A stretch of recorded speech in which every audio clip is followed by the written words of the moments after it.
시간은 청취를 삼가주시기 바랍니다.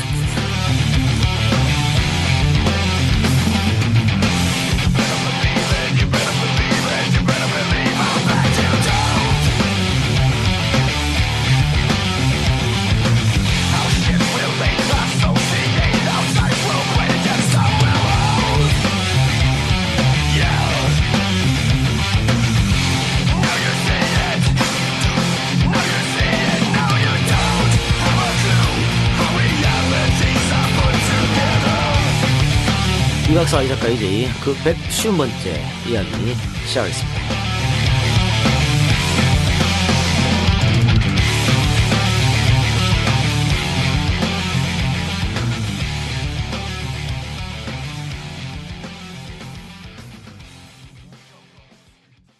광복 70주년 필리핀산 주스를 팔아 독도에 후원하는 업체가 있었으니 바로 깔라만시 코리아. 대한 보디빌딩 협회에서 몸짱 필수 비타민이라고 지정한 주스. 피부짱을 꿈꾸는 여인들이 몰래 사 마셨지만 이미 소문 다 났어요. 하지만 주당들은 숙취 해소 음료인 줄 안다는 거. 깔라만시는 레몬보다 8배 정도 시며 비타민은 30배 이상 많다는 사실. 시중에 파는 맛있는 깔라만시는 원액이 아닙니다. 속지 마세요. 깔라만시 코리아의 흥행법칙. 국내 유일 필리핀의 제조 공장과 농장을 가지고 있으며 방부제와 색소, 합성향을 절대 넣지 않는다는 거. 잘 짠 깔라만시 한 방울 열 오렌지 안 부럽다는 집념으로 착즙 원액 100% 액상 제품만 죽어라 고집한다는 사실. 인터넷 구매는 검색창에 깔라만시 코리아 숍! 주문시 EEJ라고 하시면 몰래 사은품도 넣어드립니다. 저번 주 신관계로 오늘은 2개 올리도록 하겠습니다. 역시 성실하다. 빚은 지고 못 살아. 그럼요. 존나 성실한 사람이에요. 그래서 첫 번째 시간은 여러분 다 들으셨겠죠? 네, 들으신 대로 배상훈 프로파일러 나와서 여러 가지 이야기를 나눴고, 두 번째 시간은 김창경 특집을 하도록 하겠습니다. 예고했던 대로. 네. 오늘 김창경 특집엔 또 스페셜 손님이 한 분 오셨습니다. 네, 깜짝 놀랐습니다. 네, 우리 EJ 상임 이사 이종문 이사님 오셨습니다. 박수. 박수까지 쳐야 돼? 네, 치십시오. 오늘 이 이사를 부른 이유는 김창경 회장과 밀접한 연관이 있는 분이 저희한테 아주 중요한 제보를 해줬기 때문에 그 제보자를 이종문 이사가 직접 만나서 여러 가지 이야기를 들었습니다. 인터뷰를 하고 왔나요? 인터뷰든 어떻든 조사를 하고 왔어요. 그분이 자세히 밝힐 수는 없고 굉장히 밀접한 관계더라고요. 이따가 할 땐 이야기는 자세히 들어보도록 하고요. 그 시사 문제부터 해보도록 하겠습니다. 지난 20일 날 새정치민주연합 혁신위원회 위원안이 당무회를 통과를 했습니다. 통과를 해서 무난히 통과를 됐기 때문에 앞으로 이제 9월 달에 있는 다른 회의를 좀 생각해 봐야 될 것 같아요. 그때도 무사히 통과되면 이제 혁신안은 다 통과되는 겁니다. 그렇게 해서 9월에 통과돼야 내년 총선 전에 모든 게 마무리되겠죠. 그때 가서 또 안 되니 싸우고 이래서는 아무것도 안 되는 거고. 어쨌든 문 대표가 스스로 자기의 정치적 책임을 내년 총선에 걸었기 때문에 책임진다 그랬으니까 총선에 지면 그러니까 지금 욕하지 말고 총선 지면 나가라 그러세요. 본인 책임진다 해서 나가겠지 그때는. 그러니까 그때까지는 힘을 좀 실어줘야 되지 않겠나. 분열하지 말고 그런 생각이 듭니다. 그래서 그런지 몰라도요. 이번에 새정치연합 혁신위에서 사무총장을 폐지했지 않습니까?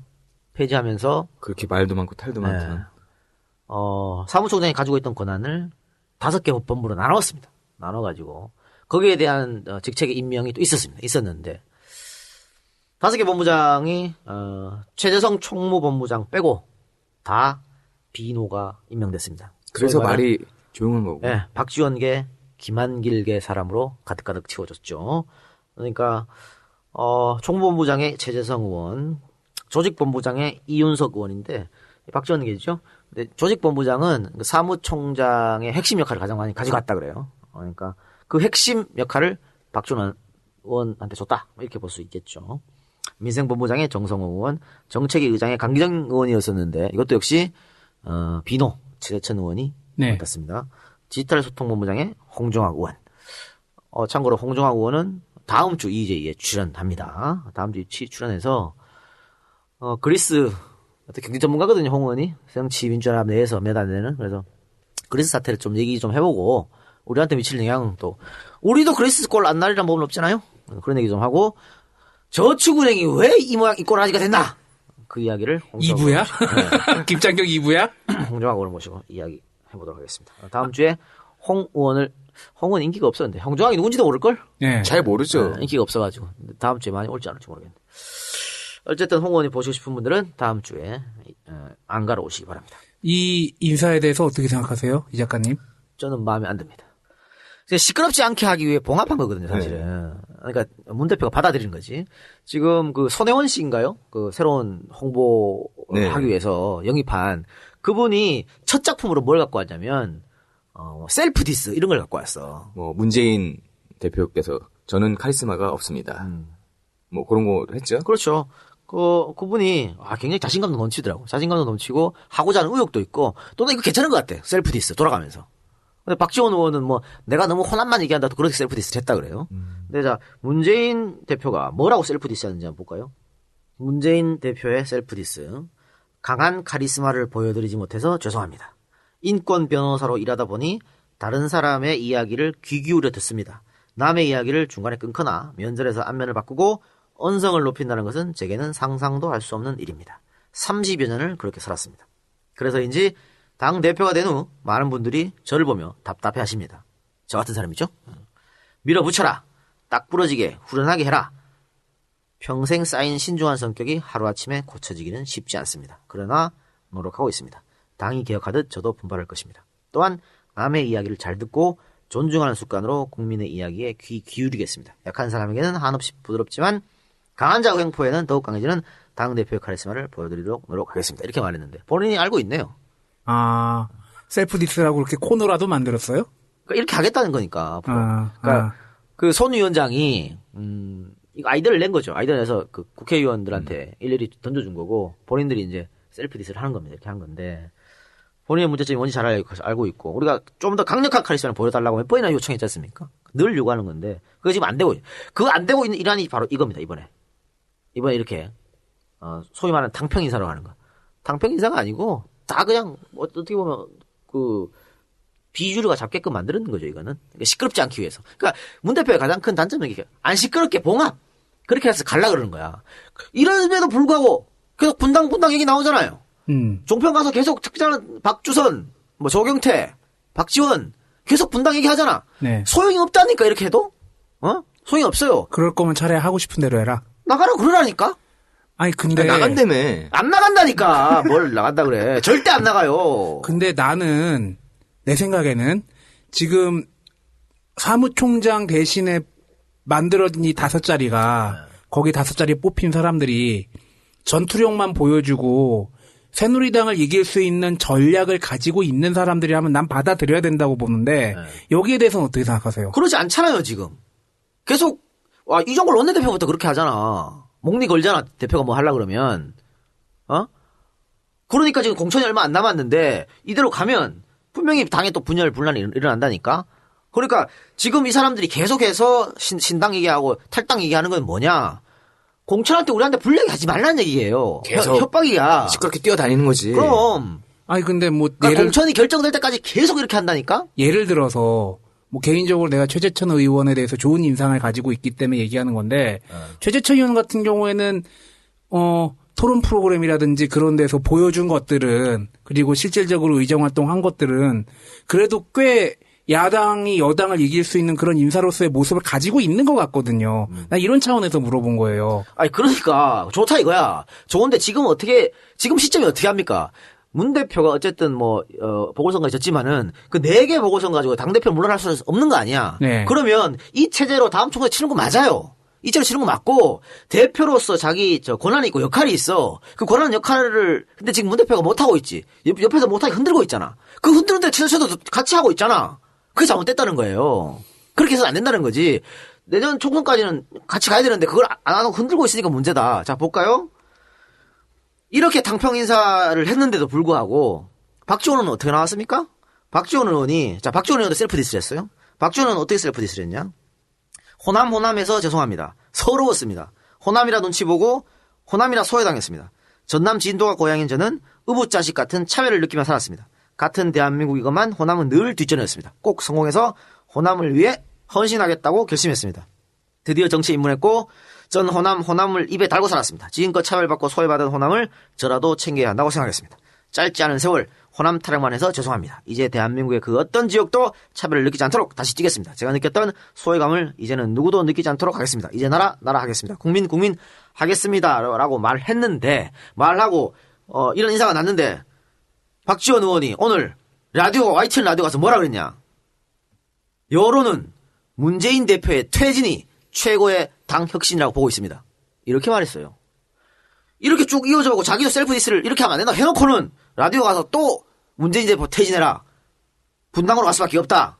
이러고 있단 말이야.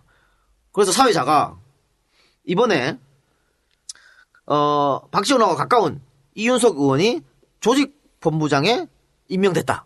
이거는 문 대표가 신경 쓴 거 아니냐 라고 하자. 신당 창당하는 분들이 저에게 전화가 와서 이게 무슨 소리냐. 문재인 대표에게 왜 협력하느냐 라고 굉장히 항의를 했다. 이렇게 말했어요. 뭐 하자는 플레이냐고 이게. 그냥 자꾸 떠들어가지고 집을 챙기게 하는 거죠. 그렇지. 나 건들지 마. 나도 이만큼 있어. 그래서 이거 아니야. 지금 신당 말하는 사람은 어디 사람입니까? 수도권 사람들이에요? 호남 사람들이죠. 호남에 적을 두고 있는 사람들. 대놓고 호남 신당이라고 그러니까. 호남 신당을 만들겠다는 얘기잖아. 호남 신당 아니면 자기들 어디서 성공을 해? 에? 호남 신당 만드는데 제가 늘 말씀드리면 못 나간다니까? 계속 여기서 공천 올 때까지 흔들어요. 그러다가 나한테 공천 안 온다는 확신이 있으면 그때 나가는 거지. 그때 나가서 천정배를 만나든가 뭘 만나든가 해갖고 호남당을 만들겠죠. 만드는데 호남당을 만들어서 새처럼 이기기 힘들다니까. 알아.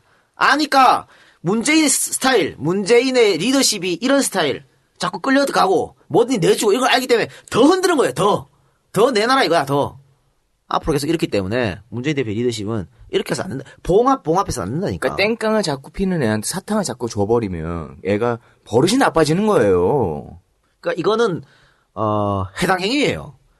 종편에 나가서 언론에 나가서 계속해서 분당 이야기하고 문 대표 퇴진해야 된다고 이게 해당 행위지 뭐가 해당 행위가 아니야. 근데 내가 그저께 녹음 시점으로 그저께 JTBC 5시 정치부회인가? 그걸 잠깐 봤는데 거기 박지원 대표가 나왔었어요. 근데 거기에서는 우리랑 똑같은 얘기를 하는 거야. 문재인 가지고는 절대로 저 당을 새누리당을 이길 수가 없다.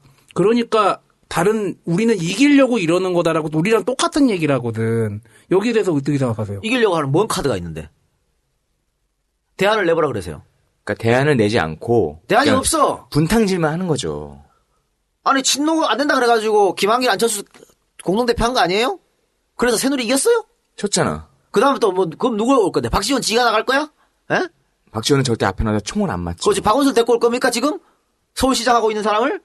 못 데리고 오잖아. 선거법 위반이야. 어떻게 할 거냐고. 방법도 없으면서 문 대표로 안 된다는 거야. 문 대표로 안 되면 보자고. 2012년 총선, 다음 총선에 되는지 안 되는지. 그럼 그때까지는 최소한 당연에서 협력을 하고. 그렇죠. 같이 잘 가고. 그러니까 박지원 말대로 문 대표로 못 이길 것 같으면 이길 사람을 얘기를 하라고. 그 체제 가지고 그러면 다음 총선에 대비하게. 그러면 그 이길 사람 있으면 저도 그 체제로 하는 게 맞다고 하면 믿어주겠습니다. 근데 대안이 없잖아. 없는 걸 자꾸 내놓으라고 하면 어떻게 하는 얘기야. 아니 근데 박지원 대표가 그러면서도 전투력 얘기를 하더라고. 전투력은 씨야 뭐 2012년부터 얘기했다 그 양반 전투력. 그래서 뭐 된 게 있어요? 아무것도 없지. 전투력 언제 한번 박지원이 박근혜를 향해서 이렇게 날 세워온 적 있어? 맨날 당대표를 향해서 날 세우지. 응? 조경태가 언제 박근혜를 향해서 박주선이가 박근혜를 향해서 새누리당을 하면서 날 세운 적 있으면 공격한 적 있어요? 다 내부를 해서 총질하고 잡아댔잖아. 이래서 안 된다는 거예요. 조경태는 그게 자기의 생존 전략이니까 어쩔 수 없지. 그거 아니면 자기가 뭘로 버텨? 그러니까 뭐든지 흔들고 싶어 하니까 지금 박지원 의원이 이번에 언론 인터뷰한 것도 또 그런 거거든. 뭐 대표 최고회의 폐지하자. 이것도 역시 당 대표의 권한을 실어주는 거다.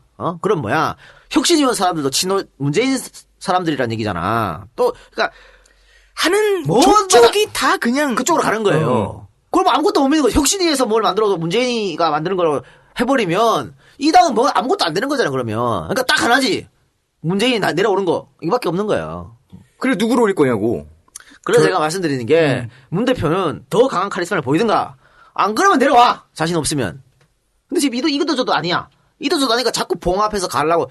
봉합이 안 된다. 봉합이 됩니까? 봉합이 안 돼요. 결국은 이 양반들을 공천을 주면 어떻게 되냐. 공천을 주면 다음 대선에서 이번 같은 상황 또 벌어집니다. 또 자기의 생존을 위해서 후보를 바꿔야 되느니 또 나와요. 왜 이 사람들 옛날에 너무나 흔들었던 그 사람들이거든. 그 사람들 일부가 김경재, 하나갑 이런 애들이 절로 간 거고 한강옥 이런 애들이 넘어간 거고 그 남은 사람들이 지금 이러고 있는 거야. 그때 넘어간 안동선 이런 애들 또 종편에 나와서 지금 박지원, 박주선 하는 말 똑같이 하고 있지 않습니까? 토시도 안 틀리고 문재인 공격하고 있잖아. 똑같이. 그러니까 지금 그 사람들한테 공천을 주면 다음 대선에도 또 이꼬라지 한다. 그러면 공천을 안 주면 어떻게 할 것이냐. 공천을 안 주면 탈당이에요. 그때는 이 사람들 탈당합니다. 분당해요. 신당 만들어요. 그 사람들은 국민을 위한 정치를 하려는 게 아니라 생존을 위한 정치하는 거 아니에요? 그러니까 오히려 나는 미리 잘라내는 게 좋다. 더 강하게 나가려면 나가라고. 그러면 이 사람들 어떻게 나올지 보자는 얘기지. 안 된다니까. 어디서 나갈 겁니까? 이 작가 카리스마 빡 있는데 거의 옛날에 네가 여자 다룰 당대표 해라. 어? 네가 당대표 해라. 시켜 좀 하지. 뭐 하여튼 거기까지 갑시다. 다른 거 지나가는 시사 하나 해볼까요? 강용석 전 의원 이야기가 쑥 돌던데. 22일 날 재판이. 네. 출석은 안 했더라고요. 출석 안 했습니까? 네. 출석을 하든 말든 좆됐네요. 그리고 그날 있었던 모 종편 네. 프로그램도 개인 사유를 이유로 출연 안 했습니다. 수요미식회? 네. 출연 안 했는데 어쨌든 홍콩 관계 까발려졌습니다. 여권이라도 보여주고 싶다고 했는데 그러더니만 홍콩 관계에 까발렸네. 그것도 그 여성분하고 그 블로거 여성분하고 날짜가 겹칩니다. 별들이 소근대는 그때 제 여러분 기억나십니까? 우리 방송에 그랬죠. 정말 안 갔으면 나 같으면 깐다고 여권 깐다고 주인들 깐다 그랬죠. 근데 왜 안 까고 쓸데없는 말을 하냐? 자신이 없었으니까. 근데 어머니 방송 나와서 까겠다고 뭐 얘기를 했잖아. 블러핑. 이게 안 걸릴 줄 알았지 자기는. 뻥카야? 안 나올 줄 알았죠. 그러니까 그 남편이 이렇게까지 할 줄 몰랐지. 그러면 이제 그 다음에는 스토리가 이제 완성을 시켜야 될 거 아니야. 그러니까 처음부터 잘못한 거라니까. 그때 제가 이왕구를 얘기 들면서 아마 했을 거예요. 이왕구하고 뭐 그러니까 이왕구처럼 이 강용석이 대처를 했다. 그런 거지. 그러니까 대처를 점점 잘못한 건데 처음부터 그 사람하고 만난 거 맞다. 뭐 변호사하고 의뢰인 관계로 만났다. 그래서 만나다 보니까 친분 관계 있어가지고 자주 어울렸다. 다만 부적절한 관계는 없었다. 이렇게 말해야 정상인데 이 사람은 앞에서부터 막아버렸어. 만난 적도 없어요. 한 번밖에 없어. 이렇게 거짓말했단 말이에요. 네가 그랬지. 만나긴 했으나 부적절한 관계는 없었다라고 얘기한 게 맞다. 왜? 증언자들이 너무 많았거든. 같이 놀았던 사람도 너무 많았어요. 내 귀에까지 들어올 정도면 내가 누구랑 놀았다. 그까지 얘기해줄까? 그래도 들었으면 어마어마한 걸. 다만 이걸 기자들도 다 들었을 거 아니야. 근데 아무도 안 쓰더라고. 그래서 그때 맨 처음에 이거 불거졌을 때 우리가 녹화했다가 편집을 잘라냈죠. 잘라냈다가 나중에 한 번 더 하면서 얘기를 했는데 강용석의 대처는 너무 잘못한 거야. 그럼 이제 앞으로 강용석은 어떻게 될 것 같아요? 글쎄 이건 뭐 제작진하고 자기 달렸는데요. 나 같으면 간둬야죠. 왜냐면 이제 불륜에 걸렸잖아. 불륜 사건에 걸렸고 그 자기가 이제 방송인이지 않습니까? 네. 방송인이 이런 문제, 개인 스캔들 문제 터지면 거의 다 간두는 게 정상 아니에요? 상식이죠, 상식. 그러니까 뭐 앞으로는 또 애들 데리고 또 방송을 했잖아요. 애들 생각을 해야지. 그런 전 의미에서. 어째 둘째 아들이 근거도 없이 자꾸 박원순 시장 디스하지 말라고 얘기했대더라. 둘째 아들이 똑똑해. 아도의 끝은. 그러면 정치인 강용석은 이미 정치인 아웃됐고요. 강용석은 옛날에 아웃됐어요. 아웃됐고요. 그리고 연애 쪽으로 와서 어쨌든 먹고 살려고 방송인 했던 강용석도 이제 아웃되고. 그러니까 변호사 해야지. 남자는 늘 세 가지 끝을 조심하는 거. 조심해야 합니다. 다시 한번 증명이 되고 저도 다시 한번 또 강용석 사건을 계기로 저를 돌아보는 계기였습니다. 뭘 돌아봐! 아니 이제 조심해야겠다 뭐 이런 생각을 하면서 뭘 조심해! 오늘 사생활 조심해야겠다 뭐 그런 거지. 강용석 의원이 참 코너에 몰렸다 이런 생각이 들어요. 그리고 계속 빠져나갔거든요. 절절 빠져나갔는데 SBS가 작정하고 가더라고. 그러니까 SBS가 맨 처음에 이걸 터뜨렸고 그다음에 뭐 TV 특종 연예에서도 다시 한번 깠어요. 그리고 그 다음 날 또 한번 깠어. 계속 가는데 이건 뭐 SBS 출연 안 하니까 강용석이 그래서 하고 있는 게 급이 아니고. 커지긴 커졌다. SBS 한밤의 TV 연예에서 이름이 거론될 정도면 정말 큰 연예인이거든. 너무 많이 나와요. 너무 많이 나오고, 그러니까 저는 뭐 그런 데 나와서 뭐 수염시키게 나와서 음식이게 하고 그런 거 하면 문제 안 됐다고 봐. 근데 나와서 뭐 딴 데 정치 프로그램 나와서 노무현 욕하고 박원순 욕하고 잘못된 거잖아.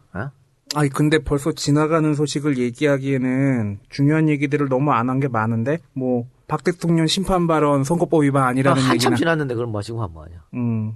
예, 그 뭐 사실은 이번 주 사실 시사는 국정원밖에 없어요. 사실은 국정원밖에 없는데 국정원 얘기를 앞에 했으니까. 했고 또 이 작가가 저번에 쉬는 바람에 좀 이슈들이 너무 밀렸어. 밀렸죠. 지금 하기에는 좀 예. 좀 그런 시간상으로 이 작가의 후장관계가 떠내려갔죠. 시기적으로 안 맞아가지고. 야, 이 작가의 후장을 안 떠내려갔어. 거기서 나온 배설물들이 떠내려갔지. 공지 있으면 좀 설명해 주시기 바랍니다. 아, 또 우리 콘서트 하네? 어쨌든지 콘서트지. 공개 방송. 우리가 하는 게 아니고요. 예. 서울시와 협력으로 같이 하는 겁니다. 아. 그러니까 주체는 서울시입니다. 타이틀이 광복 70주년 이 자리의 역사라는 내용이고요. 8월 13일 오후 7시 반 박원순 서울시장과 함께합니다. 서울광장에서 진행할 예정입니다. 무료니까요. 많은 참여 부탁드리겠습니다. 목요일입니까 그날이? 예, 늘 녹음하는 목요일이고요. 잔디밭에서 보실 수 있으니까 그 신문지나 아니면 뭐 돗자리 같은 거 들고 오시고 캔맥주 좀 들고 오셔가지고요. 원래 공식적으로는 술 드시면 안 된다고 하는데. 아, 그래요? 네. 되는 줄 알았어요. 아, 참고로 서울광장은 흡연도 금지입니다. 아, 그건 알고 있었어요. 편하게 보실 수 있죠. 그리고 그렇죠. 예, 가설 무대를 저희가 마련해 놓은 것에서 인디밴드가 뭐 공연도 하고요. 저희가 2시간 동안 공연을 진행할 예정이니까 많은 참여 부탁드리겠습니다. 다시 한번 말씀드리면 날짜는 8월 13일 오후 7시 반입니다. 8월 13일 날 EJ 안가에서 녹음은 없네요. 예, 없습니다. 없고 서울광장에서 박원순 시장과 EJ 3인방이 토크 콘서트를 여니까 많이 참석해 주시기 바랍니다. EJ 힘을 또 한번 보여줘야 되는 거 아닙니까? 여러분들 그렇죠. 좋아하시는 공짜랍니다. 우리 팬들 돈 드는 거 너무 싫어하니까 돈 안 드는 공짜니까 많이 오셔가지고 자리를 좀 빛내주시기 바랍니다. 박원순 시장 앞에서 쪽팔릴 수는 없으니까. 예. 사실 몇천 명 온다고 그랬거든요. 그랬습니까? 아니 근데 뭐 박원순 시장 같이 하는데 박원순 시장 팬도 오겠지 뭐. 그렇지. EJ를 안 들어도 박원순 시장 팬들이 많이 올 거예요. 그러니까. 좀 아쉬움이 많았죠. 저희가 광주 공연도 준비를 했다가 메르스 때문에 취소를 했고요. 뭐 이런 그런 아쉬움들을 서울광장에서 좀 풀 수 있으면 좋겠습니다. 그 박원순 시장을 사랑하시는 많은 팬분들. 저희가 그날 박원순 시장을 대권 후보로 확 밀어줄 테니까. 많이들 참석하시기 어디까지 올릴까? 우리는 일단 다 가지를 뽑기 때문에. 네. 예, 일단 뭐 되는 사람들. 문재인, 뭐 안희정, 박원순, 이재명 다 뻗어요. 다 뻗어요? 일단 뻗어놔. 하나라도 걸리겠지 뭐.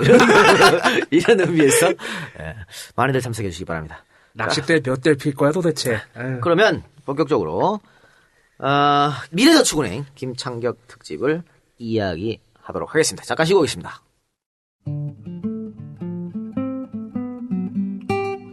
소고기, 한우 다 똑같은 거 아닐까? 아닙니다. 여기 안티마블링으로 건강하게 키워진 네이처오다 유기농 한우, 이화를 위한 이유식 분쇄, 정말 맛있는 스테이크와 로스용 등심, 가족이 함께 즐기는 샤브샤브, 그리고 유기농 황소곰탕과 멋진 카드에 메시지를 담아 보내는 유기농 한우 선물 세트까지.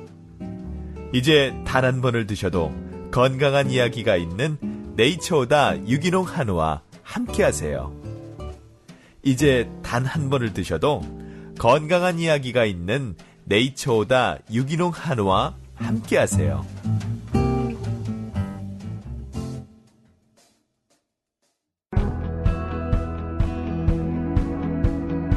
EJ 팟캐스트와 이름만 같고 전혀 상관없는 비공식 미지정 대리운전 협력업체 1670 EJ 대리운전 1670-2212 박수근인가 김수근이 해도 업계 1위 대리운전인데 이 작가님, 이 박사님, 세장님 믿습니다.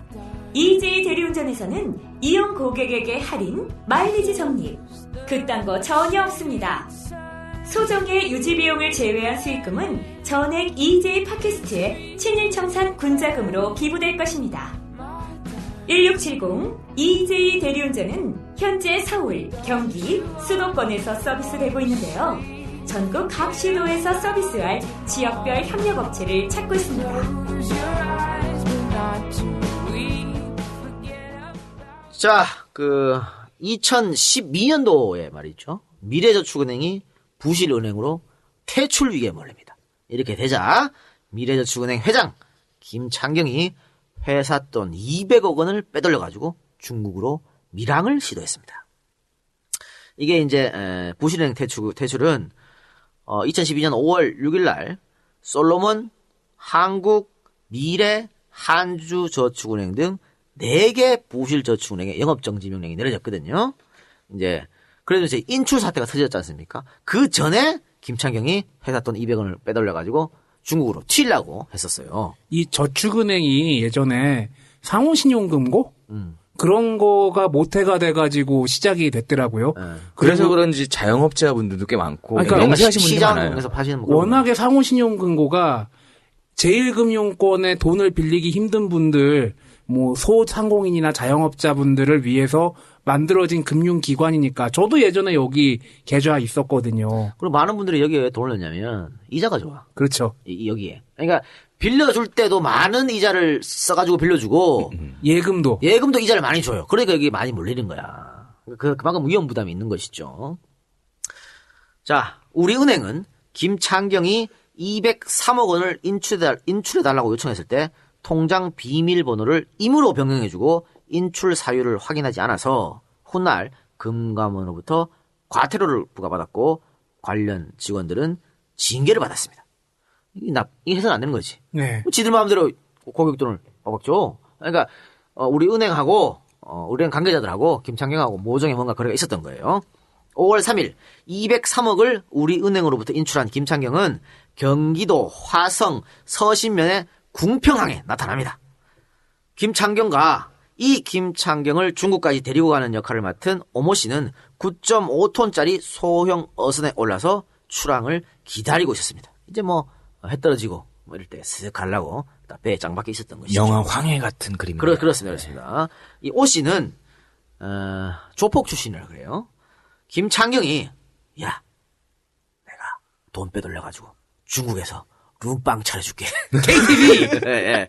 이 말에 다른 공모자 이모 씨 등과 협조를 해가지고 김 회장을 빼돌릴 계획이었습니다. 그러나 이 양반들이 배에 탔을 때 이미 김창경 밀항 첩보를 입수한 해경이 잠복 근무 중이었다라고 하는 것이죠. 그래서 김창경은 그 자리에서 꼼짝없이 체포되고 말았습니다. 체포 당시 김창경이 가지고 있던 돈은 현금 1,200만 원 뿐이었어요. 센터 까니까 1,200만 원밖에 안 나온 거야. 아니 아까 큰 돈 뺐잖아. 200억을 뺐는데 1,200만 원밖에 없었던 것이죠. 자, 밀항 직전 은행 영업 자본금 200억을 인출한 것 이외에 영업 정지 조처가 임박한 지난달 말 회사가 보유하고 있던 대기업 주식 20만 주도 빼낸 사람이 1,200만 원밖에 없었다. 나머지 돈은 어디로 갔을까요? 어디 짱박아놨겠죠. 짱박아놨던가 미리 중국으로 던져줬던가 그죠? 아니면 이게 마늘밭에서처럼 아시잖아요. 예전에 마늘밭에 네네. 돈 묻어놨다가 막 150억이 나왔던 것처럼 어딘가에 묻혀 있을 수도 있다. 묻혀 있을 수도 있습니다. 그렇죠. 동화사에 금괴 나왔듯이. 예, 그렇죠. 그러니까 그 20만 주를 또 어떻게 돈으로 만들었냐면 사채업자에게 담보로 제공하고 주식을 270억 원을 받은 다음에 사채업자에게 수수료 명목으로 80억 원을 주고 사채업자 가만히 앉아서 80억을 벌었네. 그 주식을 줘서 와리깡을 한 거죠. 그렇죠. 그리고 자기는 190억을 챙겼습니다. 이것만 해도 400억 가까운 돈을 챙긴 겁니다. 그래서 튀려고 그랬는데 어쨌든 잡혔죠. 이 김창경은 어떻게 컸는지 좀 살펴보면요. 원래 제주에 있던 아까 얘기했던 상호신용금고 이걸 인수를 해서 미래저축상호은행으로 바꿉니다. 이름을 바꿔가지고 이후에 예산저축은행과 합병하면서 서울에 강남, 잠실, 목동, 압구정, 충청, 압구정 이런 데다가 지점을 만들어가지고 대전 또 천안 이렇게 영업소를 확장했어요. 그래서 제주도뿐만이 아니고 본사는 제주도지만 충청권과 서울권까지 넓혔다. 결국은 전국구의 은행이 됐네. 그렇죠. 전국에 8개의 지점과 6개의 출장소를 갖고 있었습니다. 그리고 2009년에는 한일저축은행을 인수하기도 했다고 해요. 이 한일저축은행은 미래저축은행 인수된 이후에 미래이저축은행 이름을 바꿨고요. 최근에는 스마일저축은행으로 바꿔서 영업을 하고 있다고 하네요. 그리고 여기서 재미난 점, 종편에 투자를 했답니다. 아, 김창경 씨가. 종편에 채널A에 46억 원, MBN에 15억 원을 각각 투자를 했는데 채널A에 100억 원을 투자했다는 말은 뭡니까? 이사님 설명해 주시죠. 채널A에 100억 원을 투자했다는 이야기가 있는데 실질적으로 보면 그 주식 투자한 지분율을 이렇게 보면 미래저축은행에 나와 있는 금액이 100억 원. 100억 원이 딱 나와 있어요. 근데 요것뿐만이 아니에요. 차명회사를 만들어가지고 페이퍼 컴퍼니죠. 네. 요걸 만들어가지고 돈을 더 밀어넣은 거예요. 사실상 훨씬 더 많은 금액을 집어넣었는데 이 제 인터뷰를 해보니까 되게 재밌는 얘기가 뭐냐면 나중에도 또 나오겠지만 그 김창경 회장 아들이 있어요. 네, 아들이 있죠. 아들이 있는데 이 아들이 좀 망난이야. 생양아치. 그렇죠. 자유로워. 크게 뭐 실수도 하고 뭐 이런 게 있었는데 아들 취업시키려고 네. 취업시키려고 종편에 100억을 밀어넣었다. 그런 이야기가 있어요. 야, 아니, 무슨 저기 대학교 들어갈 때 잔디 깔았다 뭐 이런 얘기 그런 비싼 거 아니야? 뭐 그런 것도 있을 수 있겠고 이 양반이 사실 정치권 로비하는 거 좋아하잖아요. 예. 또 이 양반이 원래 사자들의 스타일이 가오 세우는 거 좋아하고 기마이 잡는 거, 똥기마이. 국가시. 이런 거 좋아해요. 이런 거 좋아하기 때문에 이 종편에 투자한 것도 아마 그런 이유도 있었을 거야. 예, 있어요. 분명히 있었을 거라고 봅니다. 내가 방송계도 이렇게 진출했다 그런 거. 그렇죠. 그런데 채널A가 여기서 답변 안 하고 있어. 채널A 답변 해줘야지. 왜 안 해? 왜 입국 닫고 있어? 어디서? 시꺼먼 돈이 들어왔으면 쟤도 그것들은 받아서 문제 있는 거 아니에요? 해명을 해야 되는 해명을 안 하고 있다라고. 이거 관련해서 당시 방통위원장 누구였지? 최시중도 뭐 관련됐다는 설도 있는 것 같은데 맞아요? 그 이상득, 최시중 그 라인이 김창경 씨하고 관계가 좀 있었어요. 그거 뒤에 나올 겁니다. 네. 예. 자, 이처럼 공격적인 경영으로 미래저축은행은 단숨에 업계 10위권의 은행으로 급성장합니다. 그런데 무리한 투자, 부실 대출, 김창경 본인의 도덕적 해이가 겹치면서 한순간에 부실은행으로 전락하고 말았습니다. 2010년 6월 말 931억 원이었던 미래저축은행 자기 자본은 1년 만에 마이너스 1718억 원이 되었고 2011년 말에는 마이너스 2165억 원이나 됐습니다. 회사 개판됐네요. 개판됐죠. 막 까먹은 거, 돈을 막 갖다 부은 거예요. BIS 비율도 같은 기간 9.34%에서 마이너스 10.17%, 마이너스 16.2%로 나빠져갔습니다. 이 BIS가 이제 자기 자본 비율이거든요. 쉽게 말하면. 네.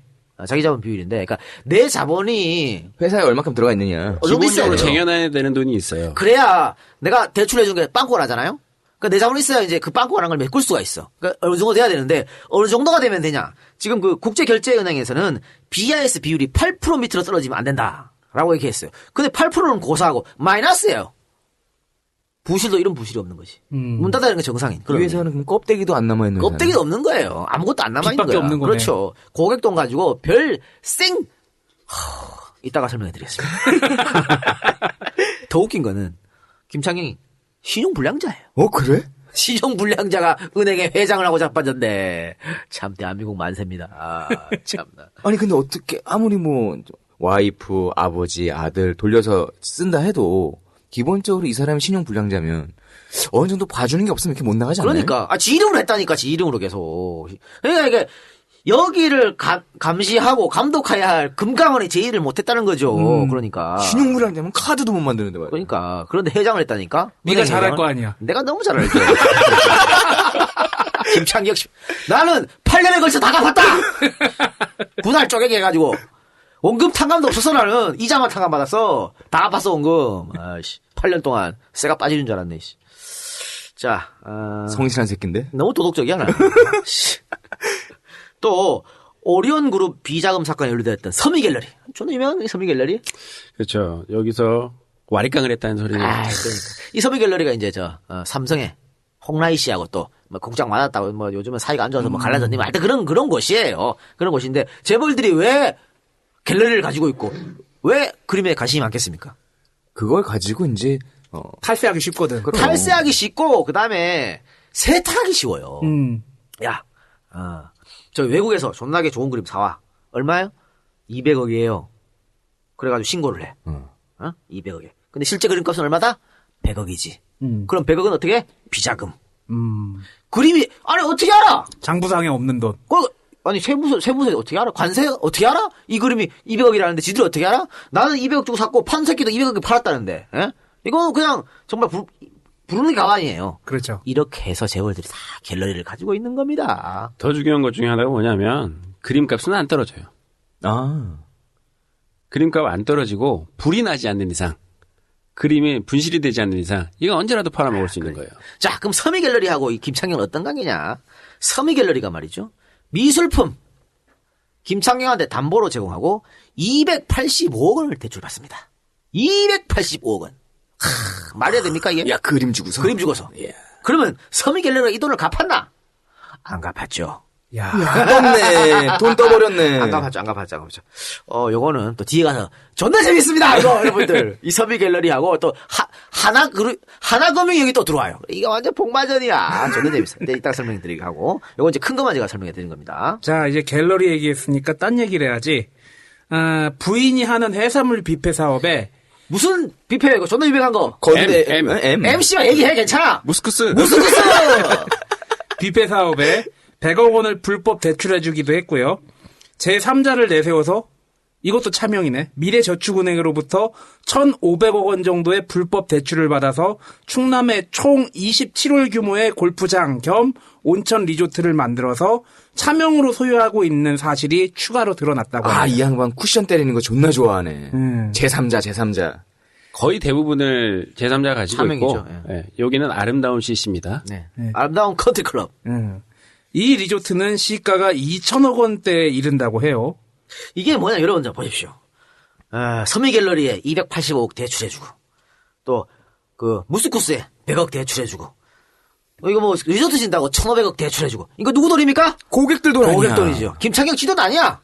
근데 지 돈처럼 막 갖다가 부은 거예요. 회장이 사인하면 되니까. 그리고 더 문제는 지금 무스쿠스 같은 경우에는 부인이 하고 있고 그리고 아름다운 부인만 하는 게 아니고 여러 명 하고 있는데 부인도 이제 명의가 있었던 것이죠. 부인도 명의가 있고 그리고 차명 계좌로 이 리조트를 소유하고 있는 거 아니에요. 네네. 결국에는 고객들의 돈을 빼가지고 자기 주머니를 채운 거네. 그렇지. 자기 가족들. 오케이. 회사 경영이 악화되자 직원들에게 퇴직금과 대출 등을 모두로 설득을 했다고 그래요. 그래서 80억 원가량의 유상증자에 참여시키기도 했습니다. 이게 얼마나 나쁜 짓이고 사짜는 짓거리냐면요. 자, 회사가 많이 가잖아요, 이제. 직원들도 다 알아. 그러니까 직원들이 회사를 살리고 싶은 거야. 뭘 위해서? 내 돈을 투자해서라도 회사를 살리고 싶은 거야. 그리고 회사를 살려가지고 잘 되면 나도 다시 월급 받고. 그러니까 이 김창경이 야, 여러분들 할 수 있습니다, 우리는. 여러분들이 십시일반 해서 회사를 살리면 됩니다.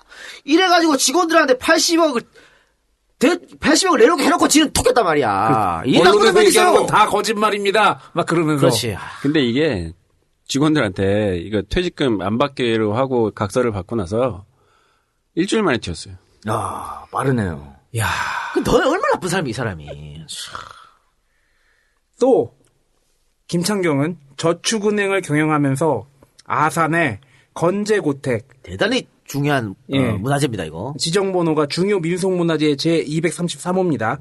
이 건재고택에서 술판을 벌이다가 주변으로부터 눈총을 받기도 했다고 동네 전해. 사람들이 예. 뭐 하는 짓이야? 왜 이렇게 시끄럽게. 문화재에서. 그렇지. 그래서 그 증언하는 거 보니까 건재고택에서 되게 좋은 차들이 많이 들어와서 밤새도록 시끄럽게 하고 그리고 그 건재고택에서 정치권이나 더 큰 경제인들에게 뇌물이 왔다 갔다 했다는 그런. 뇌물. 그렇겠죠. 로비도 하고. 로비가 왔다 갔다 했다는. 예. 건재고택을 파티장, 사교장, 개인의 별장 이렇게 쓴 겁니다. 이 건재고택은 무슨 역사가 있는 곳이에요? 건재고택이 조선 후기 학자 외암 이간의 생가입니다. 그의 후손이 미래저축은행에 근저당을 잡히고 수십억 원을 빌려서 사업을 벌이다가 망했네. 그리고 자살을 하셨어요. 그래서 은행 소유로 이 집이 넘어간 겁니다. 이 집을 담보로 대출을 해서 사업을 벌였는데 사업이 잘 안 되고 이제 이자를 못 갚게 되죠. 그러니까 이 미래저축은행이 이자 못 갚자마자 바로 경매 붙인다고 난리를 친 거야. 왜? 이 집 먹으려고. 그렇죠. 주민들의 항의에 김창경 회장이 건재고택을 경매에 붙이겠다고 했습니다. 그러나 아직 건재고택의 소유권은 누구한테 있느냐? 미래저축은행에 있다. 아니 근데 취향 독특하네. 무슨 고택을 좋아해? 있어요. 비하인드 스토리가 있어요. 좀 이따 말씀드릴 겁니다. 김창경이 건재고택이 있는 근처에서 소작농자식으로 자랐어요. 그 컴플렉스가 건재고택을 꼭 가져야겠다. 그런 걸로 나타나지 않았냐. 그런 예상도 있습니다. 맞습니까? 예, 요거 출생의 비밀이라고 해야 되나? 네. 이분이 이제 아산에 태어났는데 지지리도 가난한 집안에 태어났대요. 근데 이 건재고택이 있는 지역이 이 마을 하나가 완전히 진짜 문화재로 지정이 될 만큼 상당히 유명한 지역인 거예요. 그리고 민속마을 같은 거 그런 예. 식으로 돼 있는 굉장히 많죠. 그런데 여기는 이제 자연적으로 만들어진 곳이고 이 지역에 이 건재고택뿐만 아니라 몇 채를 그 김창경 회장이 샀다는 거예요. 그래서 자기 내 타운을 만든 건데 옛날에 그런 거 있잖아요. 왜 졸부들이 갑자기 이제 돈 벌고 나면 옛날에 한풀이 한다고. 그렇죠. 예. 옛날 우리 주인집 내가 샀어. 막 그래가지고 뭐 주인집 앞마당에다가 개 풀어놓고 막 이래가지고. 그래서 막 자기 쌓였던 울분을 막 풀고 막 그런 거 있잖아요. 그거 못 배운 애들이 하는 짓 그런 거. 근데 그러고 싶을지도 몰라. 나도 조금은 이해가 되는 게 나도 임용된 다음에 이 씨발가 그러고 싶긴 하더라고. 근데 또 자료에 의하면 건재고택 명의가 지금 미래저축은행이 아니고 김창경 회장의 아들 김우준으로 돼 있다. 그게 여러 가지 설이 있어요. 근데 지금은 명확한 건 뭐냐면은 이제 그 미래저축은행에 있던 거를 김창경 회장의 아들 이름으로 갖고 가려고 했다가 반발이 너무 심했고 세무조사 들어오고 뭐 이렇게 뺏으려고 하니까 그 미래저축은행이 이름을 바꿨어요. 다른 은행으로. 예, 다른 은행으로 팔렸죠. 그러니까 이제 신해저축은행으로 이름이 바뀌었는데 그 신해저축은행 소유로 되어 있는 게 공식적인 지금 상황입니다. 아들 얘기가 나왔으니까 아까 뭐 아들이 좀 노는 거 좋아하고 그랬다는데 그 아들이 스폰을 써주는 연예인이 있다고. S양. 예, S양. 뭐 힌트 좀 더 줘요. S양. 좀 많이 고친 것 같은 느낌? 네, 많이 고친 S양. 공 좀 던지나? 아니에요, 이 개새끼야. 그건 아니고. 하여튼 뭐 알아서 판단하시기 바랍니다. 예. 근데 김우준 씨가 이 S양하고의 어떤 스폰 관계는 그냥 지나간 얘기를 한 거고.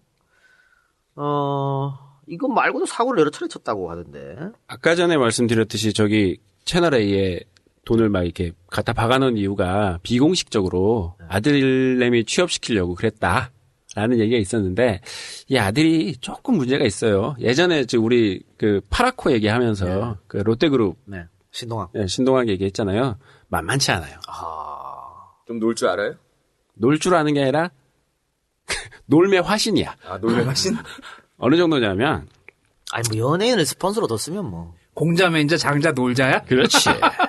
근데, 관악구청에서 이제 공익으로 근무를 했어요. 20대 초반에. 네. 병역 의무를 다하려고 뭐 그런 기특해. 근데 그 공익 근무하는 기간에 벤츠를 몰고 강남에 나가서 육중 추돌 사고를. 근데 음주운전이 어이야, 얹었네. 완전히 막 그걸 찍은 거예요. 그냥 자동차 그 추격전을 찍은 거야. 근데 이 김창경 회장이 이걸 무마시키려고 뭐 블랙박스 이런 거 있잖아요. 이런 거를 막 가지고 또 돈 주고 무마해서 뭐 메모리 빼오고 막 이러면서 아들내미 때문에 살기 힘들다는 둥 막 이런 얘기를 했다는 얘기가 있어요. 이 아들이 엄청 사고를 많이 치고 다닌 거야. 이거 이날 걸렸잖아요. 이날 걸렸는데 막 이제 사람들이 꺼냈을 거 아니야. 근데 만취가 돼가지고 정신을 못 차리고 막 이러고 있는데 딱 나가서 그랬대. 우리 아버지 누군지 알아? 멋있는 말 시전했네. 네, 우리 아버지 회장님이야. 이씨 막 이랬다는 거죠. 흉신 새끼 진짜. 지 아버지가 회장이지 지가 회장이요? 그러니까 이 친구가 그때 공익고문요 있다 했었는데 직업이 없는 상태에서 계좌에 한 20억의 뭉치돈이 발견되게 됐습니다. 직업이 없는데 20억이 어디 있어? 나는 직업이 있는데도 20억이 없는데. 20억은 뭐야? 2억도 없다, 없는데. 씨발. 그러니까 건재고택도 아들 명의로 넘겨주려고 했었고, 그 다음에 이제 뭉칫돈이 계좌에서 발견된 거예요. 그러니까 이게 돈이 어디서 났는지 이제 증명을 못하는 상황인 거예요. 그건 뭐 아버지한테 왔겠지 뭐. 그럼에도 불구하고 아들은 사랑했나 봐. 그 돈이 아버지한테 왔으니까 우리 아버지가 누군지 알아가 나오는 거야. 그러니까. 나 같아도 그러겠다. 20억 좀 뚝 꽂히면은 우리 아버지 누군지 알아? 나 같아 안 하겠다 씨. 나 현관문부터 무릎으로 들어갈 거야. 그럼. 야, 이렇게 철이 없냐. 아이, 그럴 때겠지. 건재고택 얘기 좀 더 할까? 아니, 근데 이 건재고택 얘기 앞에서 이렇게 하니까 갑자기 그 생각나더라. 그, 김윤옥 여사가 뭐 한식 뭐 어쩌고 해가지고 고궁 완전히 장악한 다음에 거기서 뭐 한고 박물관에서 뭐 하고 했다 뭐 그런 얘기가 생각이 나네. 어쨌든 건재고택 앞에서 차에 넣어둔 56억을 도둑을 맞았네? 차에 넣어둔 걸? 작은 돈이 아닌데요. 응. 누구한테? 친구한테. 그리고서 이 아들보단 좀 아는 거지. 아들은 20억 있으니까 우리 아버지 누군지 알아 그랬는데 이 56억 어디서 나왔는지 뒷조사 당하면 좆대잖아. 그러니까 축소 신고를 했어요. 아, 그럼 깨끗한 돈이 아닌 거야. 김 회장이 충남 아산에 있는 한 호텔에 이제 묵으러 간 거예요. 근데 그 사이에 별장에 차를 세워놓은 거예요. 그래서 그 차에서 돈을 훔쳐서 친구가 도망간 거야. 당시 승합차에 A4 용지 1개 박스에 5억 6천만 원씩 모두 10개 박스가 들어있다는 것이 확인이 된 거죠. 참 씨발 어떻게 하면 차에다가 56억을 둘 수가 있을까? 5만 원짜리. 여기서 또 알 수 있는 거지. A4 용지 1개에 5만 원으로 넣으면은 5억 6천이 들어간다. 5억 6천이 들어간다는 걸 이제 확인할 수가 있는 거죠. 확실하지는 않습니다. 예. 김 회장은 비자금을 조성한 정황이 노출될 것을 우려해서 사건 발생 다음 날인 8일 고향 후배 박모 씨 이름으로 사업자금 3,500만 원을 도난당했다고.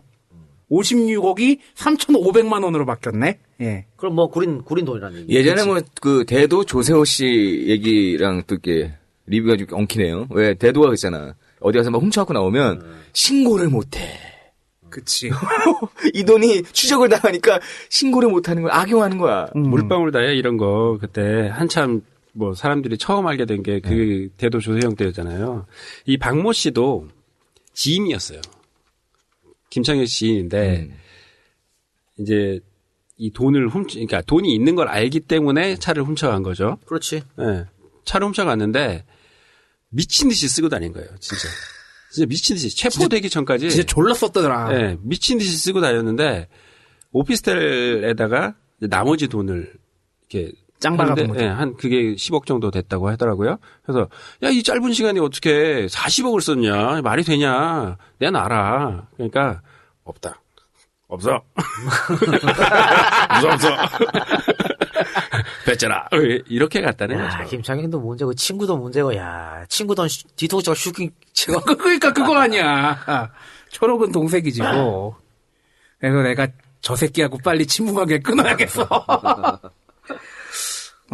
이 지인 고향 후배 박 씨는 경찰 조사에서 김 회장의 부탁을 받고 대신 잃어버린 것으로 신고했다고 진술했다고 경찰이 이야기했습니다. 실제로 이 양반이 범행 후에 김 회장의 지인에게 전화를 걸어서 김 회장은 절대 신고하지 못한다 라고 말한 것으로 알려졌습니다. 자신이 있었거든. 야 이거 누구 돈이야? 무슨 돈이에요? 이렇게 하면 골치 아파지니까. 자, 이것 말고도 김창경의 묻지마 돈 쓰기는 비일비재했습니다. 아까 얘기했던 밀항을 하려고 그랬을 때 운전기사한테 야, 나 밀항하는데 이거 알리지 마. 입 막어 7억을 줍니다. 입 막으면 될 거라 7억. 그리고 아버지와 아들 명의로 200억 원대의 부동산을 매입을 하죠. 그리고 아까 얘기한 대로 부인이 소유한 것으로 의심되는 유명 외식사업체에 100억 이상의 편법 대출해준 의혹도 제기가 됐습니다. 근데 여기서부터 이 양반의 사책이지 또 나옵니다. 제주도 카지노를 밀항 전에 급하게 처분한 의혹도 있습니다. 그런데 이게 카지노도 중복. 그래요. 이게 왜 그러냐면 그 전날 이제 원래 항공으로 가려고 했는데 출국 금지가 떨어졌어. 그러니까 밀항으로 바꿨는데 밀항시도 전날에 서귀포 하얏트 호텔 내에 있는 유니콘 카지노를 110억 원에 제주 B카지노 운영자한테 매각을 했습니다. 것과 또 다른 별도의 계약을 제3자와 또 맺었습니다. 이 둘은 서로 몰랐습니다. 그렇지. 이중으로 판 겁니다. 이중으로 카지노를 물건 하나밖에 없는데 산 사람은 2명이야. 자, 내가 급한데, 자, 비카지노 사장 이거 팔아. 그리고 딴 데 가가지고, 나 이거 빨리 팔아야 되는데, 급전이 필요해서, 좀 사. 양쪽은 전혀 모르는 거죠. 이 양반 정말 프로인 게, 자기가 도망가야 될 상황이면, 어느 정도 포기라고 털고 하지 않나? 그 와중에도, 챙길 거 다 챙겨. 이중으로 걸어가지고, 매기면서 튀는 거야. 내가 저 카지노하고 그거 내가 빼돌리려고 얼마나 애를 썼는데 그냥 가. 안 돼. 카지노를 처분해. 그냥 처분해. 안 돼. 이걸 한 명 더 엮어가지고 2명을 엮어가서. 야, 그 와중에 또 사기를 친 거야. 그러니까 한 사람한테 한 180억 받아 챙겼고 또 다른 사람한테 110억을 또 받아 챙겼습니다. 야, 대단한 거야. 대단한 거죠. 그러면 잠깐 쉬었다가요. 이분의 삶을 태어날 때부터 중점적으로 한번 파보도록 하겠습니다. 걸리면 이진한테 걸리면 죽는다. 한번 보여주도록 하겠습니다.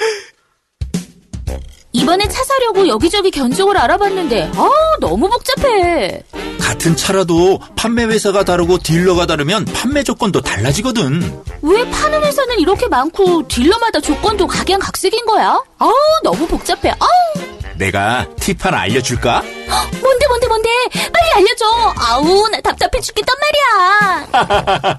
인터넷 포털에서 새 사람 또는 새 차를 파는 사람들이라고 검색해봐. 새 차를 파는 사람들? 그래서 새 사람인 거구나. 고객 맞춤형으로 자동차 판매사의 프로모션, 할부 조건도 척척 알아봐주고 리스나 장기 렌트 서비스 견적도 받아볼 수 있어. 진작 좀 알려주지 그랬어. 새 차를 구매하실 생각이라면 저희 새 차를 파는 사람들이 언제나 더 좋은 조건으로 빠르고 신뢰 높은 견적을 제공해드리겠습니다. 포털 사이트에서 새 차를 파는 사람들 또는 새 사람으로 검색해주세요.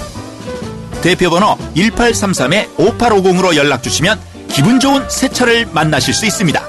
팀 EJ의 방송을 듣고 견적을 요청하시면 새 사람에서 조금 더 특별한 서비스 제공을 약속드린대요. 또 차는 남자의 로망 아니야. 그렇죠. 요즘 이 박사 차가 왔다 갔다 하죠? 이 박사 차는 옛날부터 왔다 갔다 했죠. 요단강을 건넜다 안 건넜다 그러고 있어요.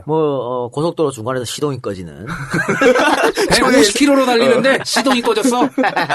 나 진짜 골로 가는 줄 알았어요. 그런 짝같은 일이 발생하는. 네. 이 박사를 위한 광고네요. 근데 돈이 있어야 차를 사지. 그리고 차 사는 거 자체가 굉장히 복잡하거든. 특히나 국산차 같은 경우에는 뭐 차이가 그렇게 없다고 볼 수 있겠지만 외제차 같은 경우에는 천차만별이에요. 천차만별이더라고. 같은 회사여도 천차만별이에요. 네. 같은 BMW다. 딜러마다 다 달라. 가격이. 프로모션이 있기 때문에. 그리고 그 자동차 브랜드를 수입하는 업체도 또 다 다르잖아. 그렇죠. 그러다 보니까 그럼 너무 머리 아플 것 같아. 딜러들에 따라서 여러 가지 프로모션이라든지 그런 것도 다 다르기 때문에 그런 것들을 경쟁을 통해서 한눈에 비교할 수 있게끔 해주는 사이트랍니다. 비교 검색해주는 사이트네. 네. 새 차를 파는 사람들. 줄여서 새 사람. 새 사람. 네. 그러니까 이제 고객은 가만히 있고 원래 발품 판다 그러잖아 우리가. 네. 똑같은 차인데 이 딜러도 만나고 저 딜러도 만나고 뭐 이거 리스가 좋냐 렌트가 좋냐 다 하는데 그런 거 고민하지 마라. 우리가 다 해주겠다. 이거잖아요, 지금. 네. 그래서 그 중에서 가장 좋은 조건을 제시하겠다. 이거니까 괜찮은 것 같습니다, 여러분들. 검색창에 새 차를 파는 사람들 검색하셔서, 한번, 돈 드는 거 아니잖아. 그렇죠? 그렇죠. 검색해보는 거. 검색해보면 돈 들라고. 그리고 또 광고주께서 요청하신 사항이 뭐냐면, 알아볼 만큼 알아보시고, 맨 마지막에 연락 주시면, 아시잖아요. 얼마까지 알아보셨어요? 그거죠. 해준다니까, 프로모션은 물론이고요. 할부에 대해서도. 또 할부도요. 캐피탈을 어디에 사냐에 따라 또 달라지거든요. 리스, 렌트 다 하네요. 그리고 네네. 자기 차 경매 신청할 수 있는 그런 코너도 있네요. 사이트에. 네. 한번 들어가 보시기 바랍니다. 네, 사이트 주소는요. www.sesaram.co.kr www.sesaram.co.kr 이렇고요. 전화번호는 1833-5850입니다. 1833-5850. 네, 알겠습니다. 이 작가 네. 아직도 차에 욕심 있나? 저 차에 누울 욕심이 있죠. 아니 근데 EJ 통해서 알게 됐어요. 그러면은 뭐 혜택 없어요? 아니면 3인방한테 차 한 대씩 안 주나요? 야, 이 미친놈아. 차가 1, 2분이요? 아, 워낙에 진짜 저가로 이렇게 견적을 뽑아드려서 진짜 EJ 통해서 왔다 그러면은 10,000원짜리 주유 상품권이라도 진짜 챙겨드리겠다고 예, 그렇게 말씀하셨어요. 네, 알겠습니다. 또 하나 이거 그냥 간접 광고 한번 하면 제가 저번 달인가요? 그 글램핑을 갔습니다. 글램핑을 갔는데 우리 팬이야. 연천이죠? 연천 경기도. 그러니까 제가 뭐 저뿐만 아니고 우리 EJ 관계된 분들은 웬만하면 우리 팬들이 하는 데 가려고 그래요. 아, 너한테 쓸데없는 전화 한 날 내가 그러니까 식당도 그냥 팬들이 하는데 가고, 그렇죠. 술집도 예. 팬이 하는데 가고, 그 웬만하면 또 팔아주고 싶잖아. 그렇게 이제 합니다. 또 뭐 구입할 거 있으면 우리 광고하셨던 분들, 우리 와이프가 이번에 아루니아진을 구입했어. 아루니아진을 구입했는데 그 밑에 기타란 뭐 쓰잖아요. 이 작가 와이프라고 썼더라고. 그래서 사장님이 직접 전화해가지고. 아이고, 얘기를 하면 그냥 줄 텐데 왜 사셨냐고 뭐 그랬다고. 근데 할 때는 그런 식으로. 돈 주고 사지, 당연히. 돈 주고 사죠. 네. 그러니까 그런 식으로 하는데 글램핑을 누가 가자 그래서 당연히 또 우리 EJ 팬 가야 될 거 아닙니까? 그분이 저희 첫 콘서트 때부터 후원 많이 해주셨어요. 네, 소고기 후원해주신 그분인데. 네. 제가 이 얘기를 왜 하냐면 쪽팔려 뒤진 줄 알았어. 왜요? 내가. 나 사진 봤어. 간다고 말을 해서 갔는데요. 씨발 플랜카드를 걸었어. 아우 쪽팔려. 쪽팔려. 아, 어딜 갔는데? 아, 저기 글램핑장에 갔는데. 글램핑장에 갔을 때 글램핑이 굉장히 크거든요. 굉장히 큰데 그 앞에다가 플랜카드를 딱 걸었더라고. 무슨 팟캐스트. 팟캐스트의 유재석 이 작가님의 방문을 환영합니다. 사진 씨발 이따 하는 걸 걸어. 존나 쪽팔려가지고.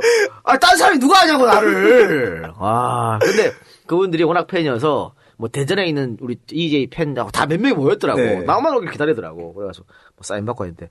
그래서 굉장히 저렴한 가격에 먹었어. 그래서 내가.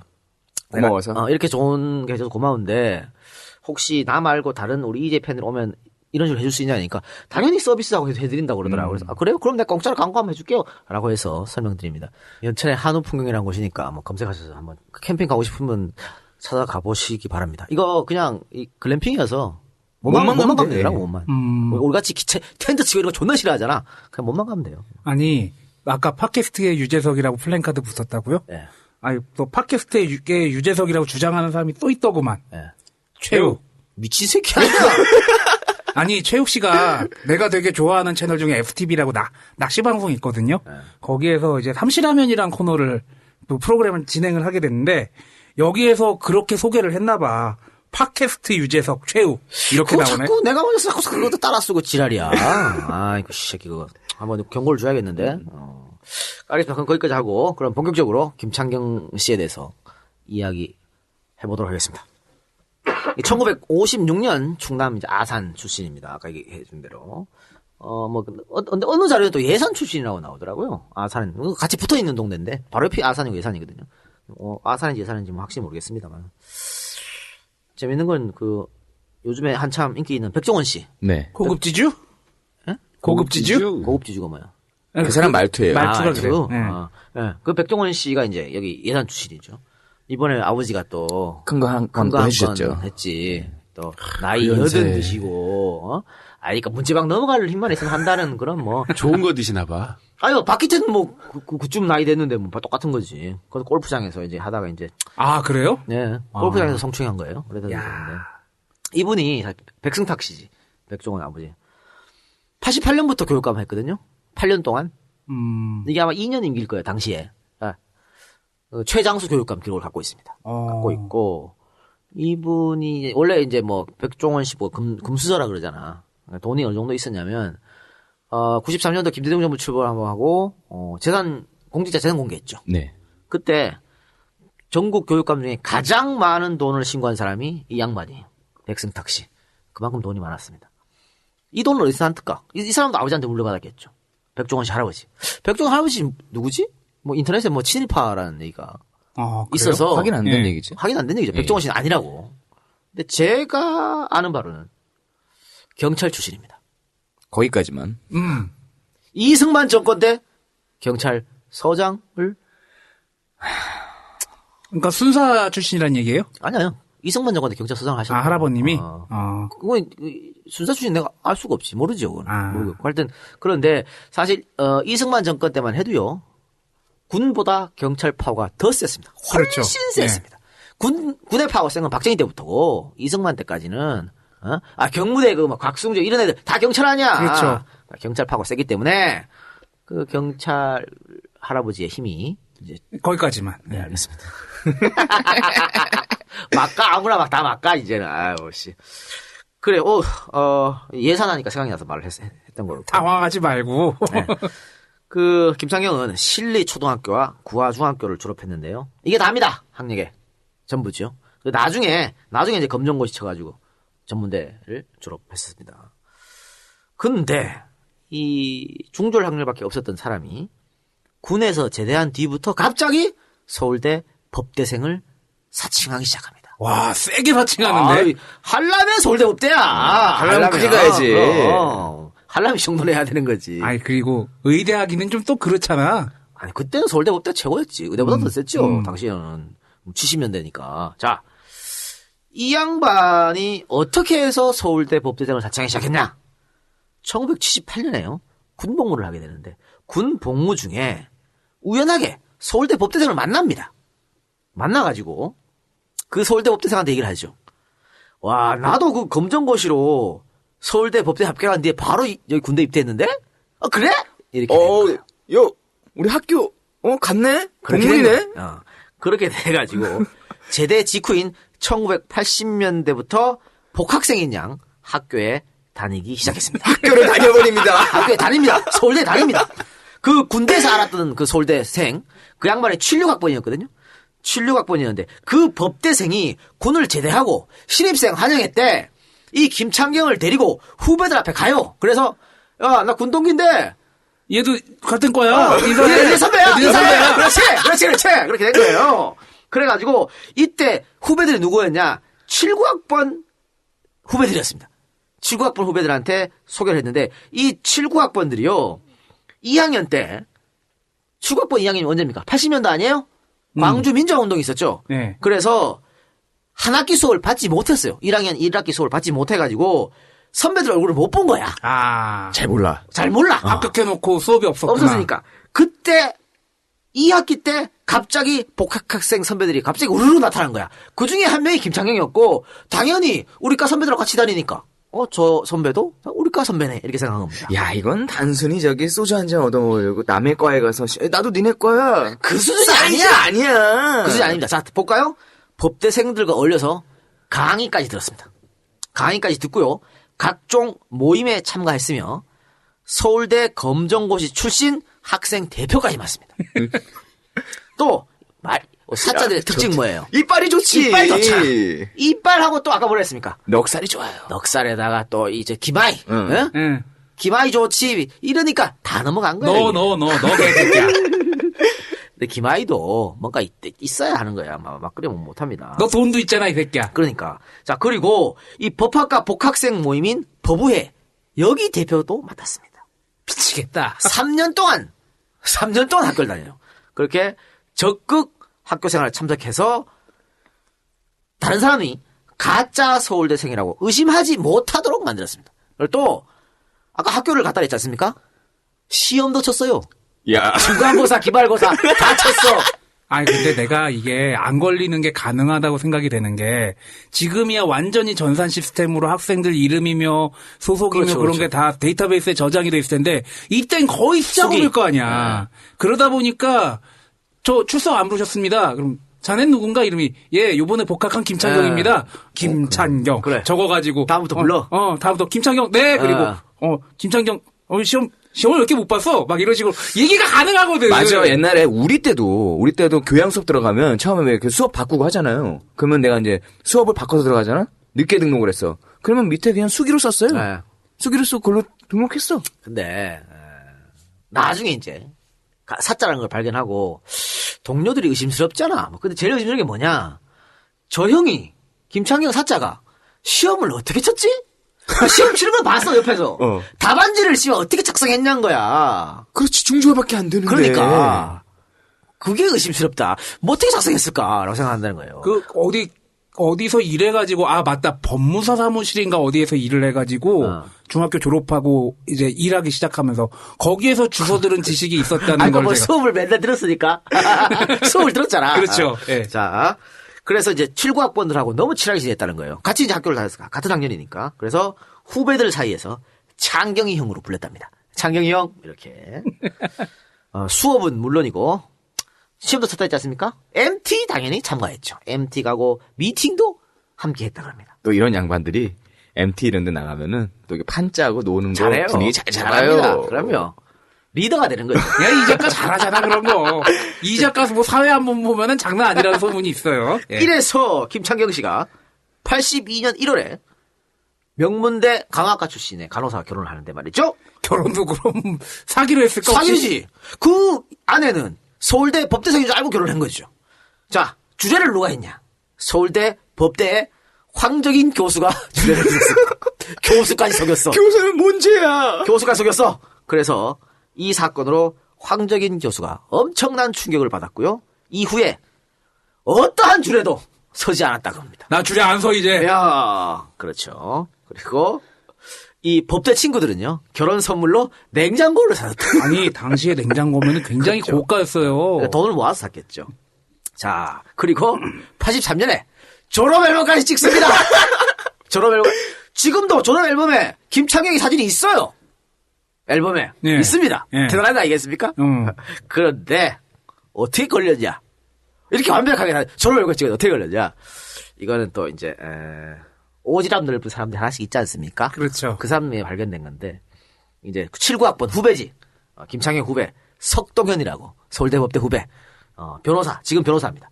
이 석동현 변호사가 당시 이제 졸업 앨범을 그냥 만들기가 좀 그렇다 이거야. 이름만 딸랑 쓰기가 사진하고 이름만 딱 쓰기. 그래서 뭔가 좀 추억이 되는 거나 이런 게 없을까. 나중에라도 한번 살펴볼 게 없을까 생각한 게 이름 쓰고 밑에 졸업한 고등학교 주소 이런 걸 써놓자. 그러면 초등학교 졸업 앨범 맨디 앨범 있잖아. 맨디 앨범이 있잖아. 그런 것처럼 그러면 나중에 뭐 졸업해서도 만날 수 있겠지 이 생각을 한 거예요. 자 그러면은 그 밑에 졸업 앨범 밑에 이름 밑에 뭐 이렇게 쭉 어떻게 뭘로 씁니까? 일일이 다 물어서 못 쓰잖아.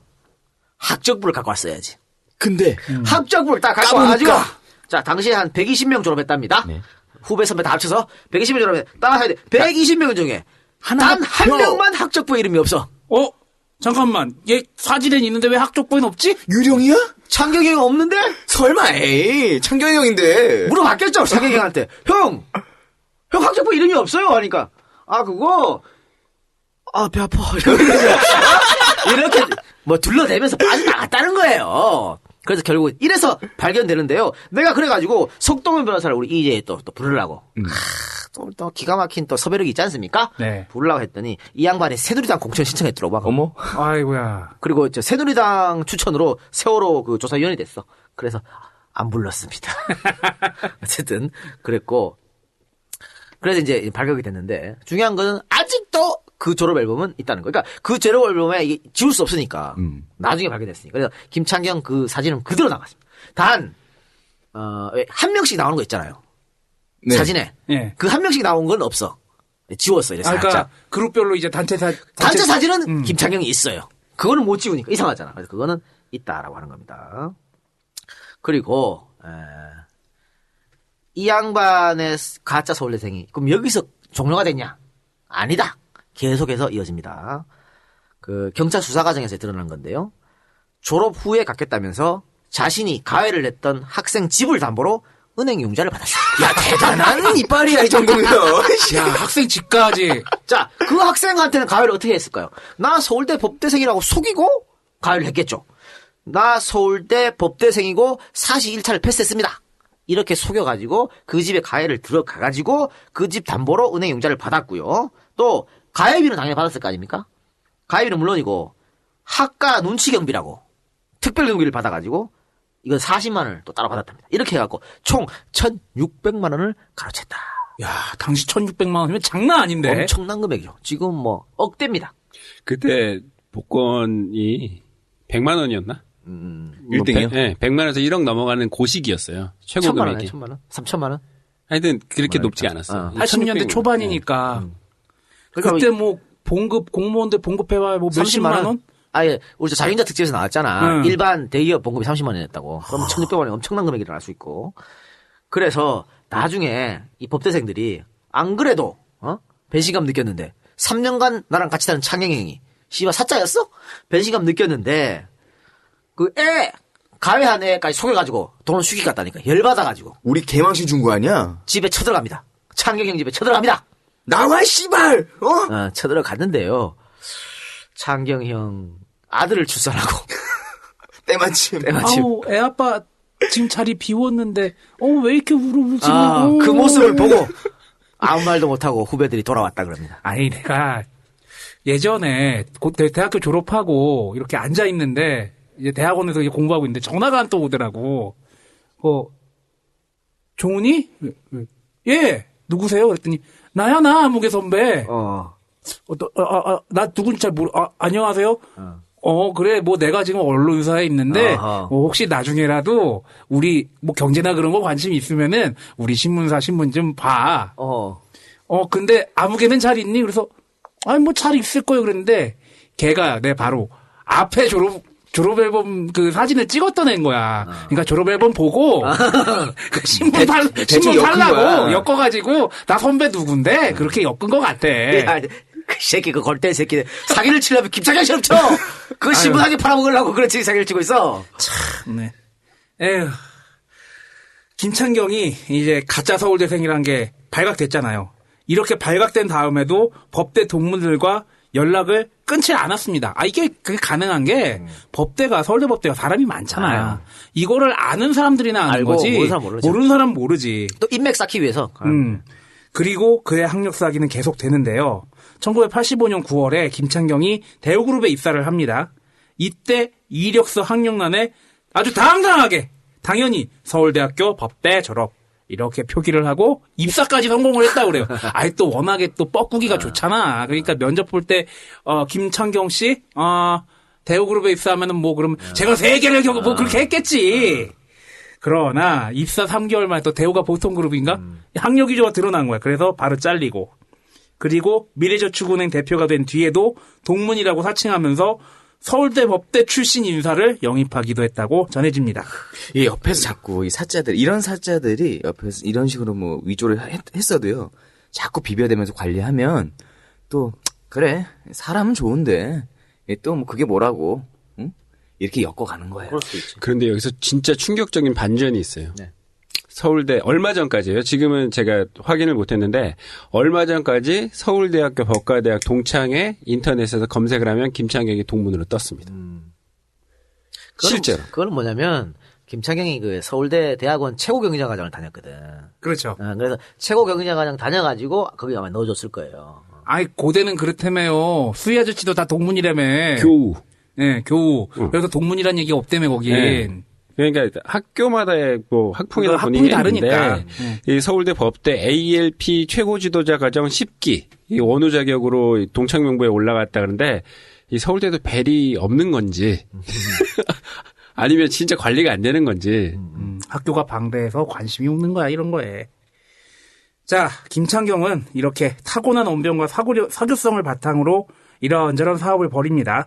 그리고 우성건설에서 맡긴 아파트 부지 작업, 구획 정리, 인허가 등등을 대신해주고 상당 규모의 리베이트를 받았습니다. 여기서 돈을 벌었어요. 예, 이후에 채석장 개발 사업에 성공해서 큰 돈을 벌기도 했다고 그래요. 이후에 서울 강남 테헤란로와 제주 등지에서 빌딩과 부동산을 매입하면서 성공한 부동산업자 큰 손으로 행세했습니다. 김창경은 1980년대 후반부터 아파트 분양 시행사 오림산업개발이라는 회사를 세웠습니다. 그래서 땅을 구입한 뒤에 건설사와 함께 아파트를 지어서 분양하는 지주 공동 개발 사업으로 큰 돈을 벌었습니다. 오림산업개발 회장에 오르면서 1990년대 중반에는 서울 강남에 23층짜리 빌딩도 사들였습니다. 왜 창조주주의 건물주래잖아. 네. 하지만 외환위기가 닥쳤잖아요. 여기에 결국에 쓰러지고 맙니다. 그는 빌딩 등을 모두 정리하고 새로운 사업을 구상합니다. 또 이 사자들이요, 이렇게 또 뭐 풍파를 받더라도 잽싸게 또 사업 정리하고 바르게 또 움직인다. 그러니까 하나 줬다면 이제 누워서 이제 슬 생각하는 거지. 다음에 뭘로 등쳐 먹을까 이제 그러고. 이때 시작하는 게 바로 저축은행이었습니다. 당시에 외환위기 여파가 한창이었잖아요. 예, 99년이었으니까. 제주도에 본점을 둔 미래저축은행, 당시 대기금고를 5억 원에 인수해서 금융검에 뛰어듭니다. 돈 내고 돈 먹기가 네. 또 후려치기가 제일 쉽잖아. 김창경이 저축은행을 경영할 수 있었던 배경에는 1990년대 중반 정부가 무차별적으로 규제를 완화하면서 기존에 있던 대주주 적격성 심사 자체를 없앤 것이 하나의 요인이 되었습니다. 금융당국 관계자는 대주주 심사를 없앤 이후에 자질이 불량한 사람들이 대거 상호금고의 대주주가 됐다면서 10여 년이 지나서야 다시 적격성 심사를 부활시켰으나 이미 부실은 골마 터지기 직전까지 와 있었다라고 말했습니다. 우리가 2012년 저축은행 사태라고 말하거든요. 사태. 엄청난 저축은행들이 부실덩어리를 다 무너졌습니다. 그거 다 뭐야? 회장들 다 입마이 포켓 하느라 그런 거예요. 고객돈 마구 빼돌리기. 그러니까 대주주 적격심사가 있었으면 이렇게 안 됐다는 얘기야. 최소한의 걸림 장치가 망가졌다는 거죠. 그렇죠. 제주도로 내려간 김창경은 대기 상호 신용금고를 인수하고 2002년에 상호를 미래저축은행으로 변경합니다. 이후에 충남 예산저축은행과 서울 삼한저축은행, 이거 굉장히 유명한 데였는데 인수하면서 충북 서울로 진출해서 몸집을 키웠습니다. 이후에 강남에 지점을 내기도 하고요. 2009년에는 한일저축은행까지 손에 넣었습니다. 이렇게 성공한 금융인으로 인생 탈바꿈한 김창경은 고객 돈을 자기 돈인 양 마구마구 썼고 은행이 퇴출위기에 몰리자 정치권으로 구명 로비를 하러 뛰어들어갑니다. 김창경은 회사가 커져갈수록 정치인들과의 접촉의 장을 많이 만들었습니다. 김창경은 2009년 서울대 법대 최고 지도자 과정 10기로 등록했는데요. 이때 함께 수강했던 멤버들이 청와대 인사는 물론이고요. 여야 의원들 그리고 사정기관의 간부들이었습니다. 그리고 2007년 고려대에 있는 박물관 문화예술 최고위 1기 과정에 등록을 했습니다. 이게 중요한 거죠. 당시 여기에 참가한 멤버들이 이명박 부부, 천신일 세종나무 회장, 임충빈 육군참모총장, 김종천 국방부 차관, 김재호 동아일보 사장, 송필호 중앙일보 사장. 아마 MB그룹과의 친교는 이때부터 시작된 듯합니다. 나중에 이 저축은행이 다 MB 때 무너졌잖아요. 네. 그때 왜 무너졌어? 다 MB 정권의 실세들하고 공작공작 하느라고 처음 무너진 거거든. 근데 언제 MB 사람들하고 관계를 맺었냐? 바로 이때다는 얘기야. 이 최고의 과정. 이때. 자, 앞서서 서미갤러리에 미술품과 부동산을 담보로 285억 원을 대출해주고 돈 못 받았다고 했잖아요. 네. 김창경은 서미갤러리로부터 잡은 그림을 담보로 해서 하나캐피탈로부터 145억 원을 출자받았습니다. 당시 미래저축은행은 금융당국으로부터 적기 시정 조치, 즉 부실 채권에 대한 경영 개선 명령을 받았을 때였습니다. 까딱했다가는 출자한 돈을 홀라당 다 날릴 수도 있었던 거죠. 그런데 왜 하나캐피탈에서 이런 일을 벌였나 보면 이때 하나캐피탈이 김창경에게 출자할 수 있게 도와준 사람이 김승유 전 하나금융그룹 회장이라는 얘기가 바다했습니다. 그럼요. 왜냐? 김승유는 MB와 고대경영학과 동기였거든요. 고대경영학과 가면요. 그 이명박 라운지 있고 김승유 라운지 있고 제가 그 방마다 돈 이렇게 학교에 투자한 것만큼 뭐 투자가 아니라 기부죠. 기부한 것만큼 이렇게 큰 방 하나씩 만들어서 이름 하나 딱 박아줬어요. 어떻게 그렇게 잘 알아요? 글쎄. 겨우 진짜. 그런데 김창경이 세종나무의 천신이라고도 또 친하잖아요. 네. 천신일과 김승윤은 또 어떤 관계였겠습니까? 연결 또 다 연결 커넥션 됐다는 거죠. 그러니까 지금 미래저축은행이 지금 위험한 상황인데 하나캐피탈이 왜 145억 원을 미래저축은행에 투자를 하냐 말이야. 위험한데. 이거는 커넥션이 없으면 안 된다는 얘기죠. 위에서 결제가 내려온 거 아니에요. 고대 교우.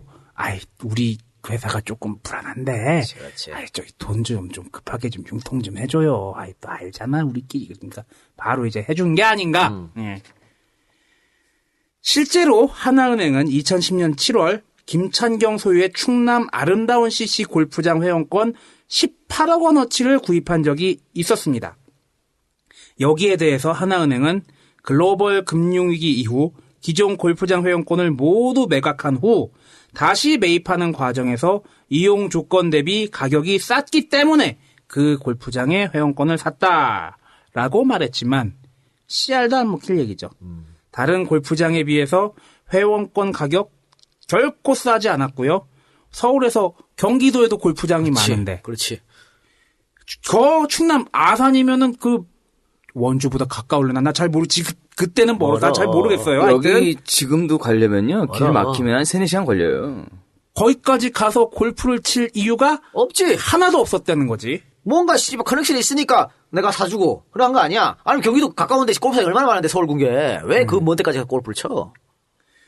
자, 이제 자원개발 비리, 예, 그 얘기도 좀 나와요.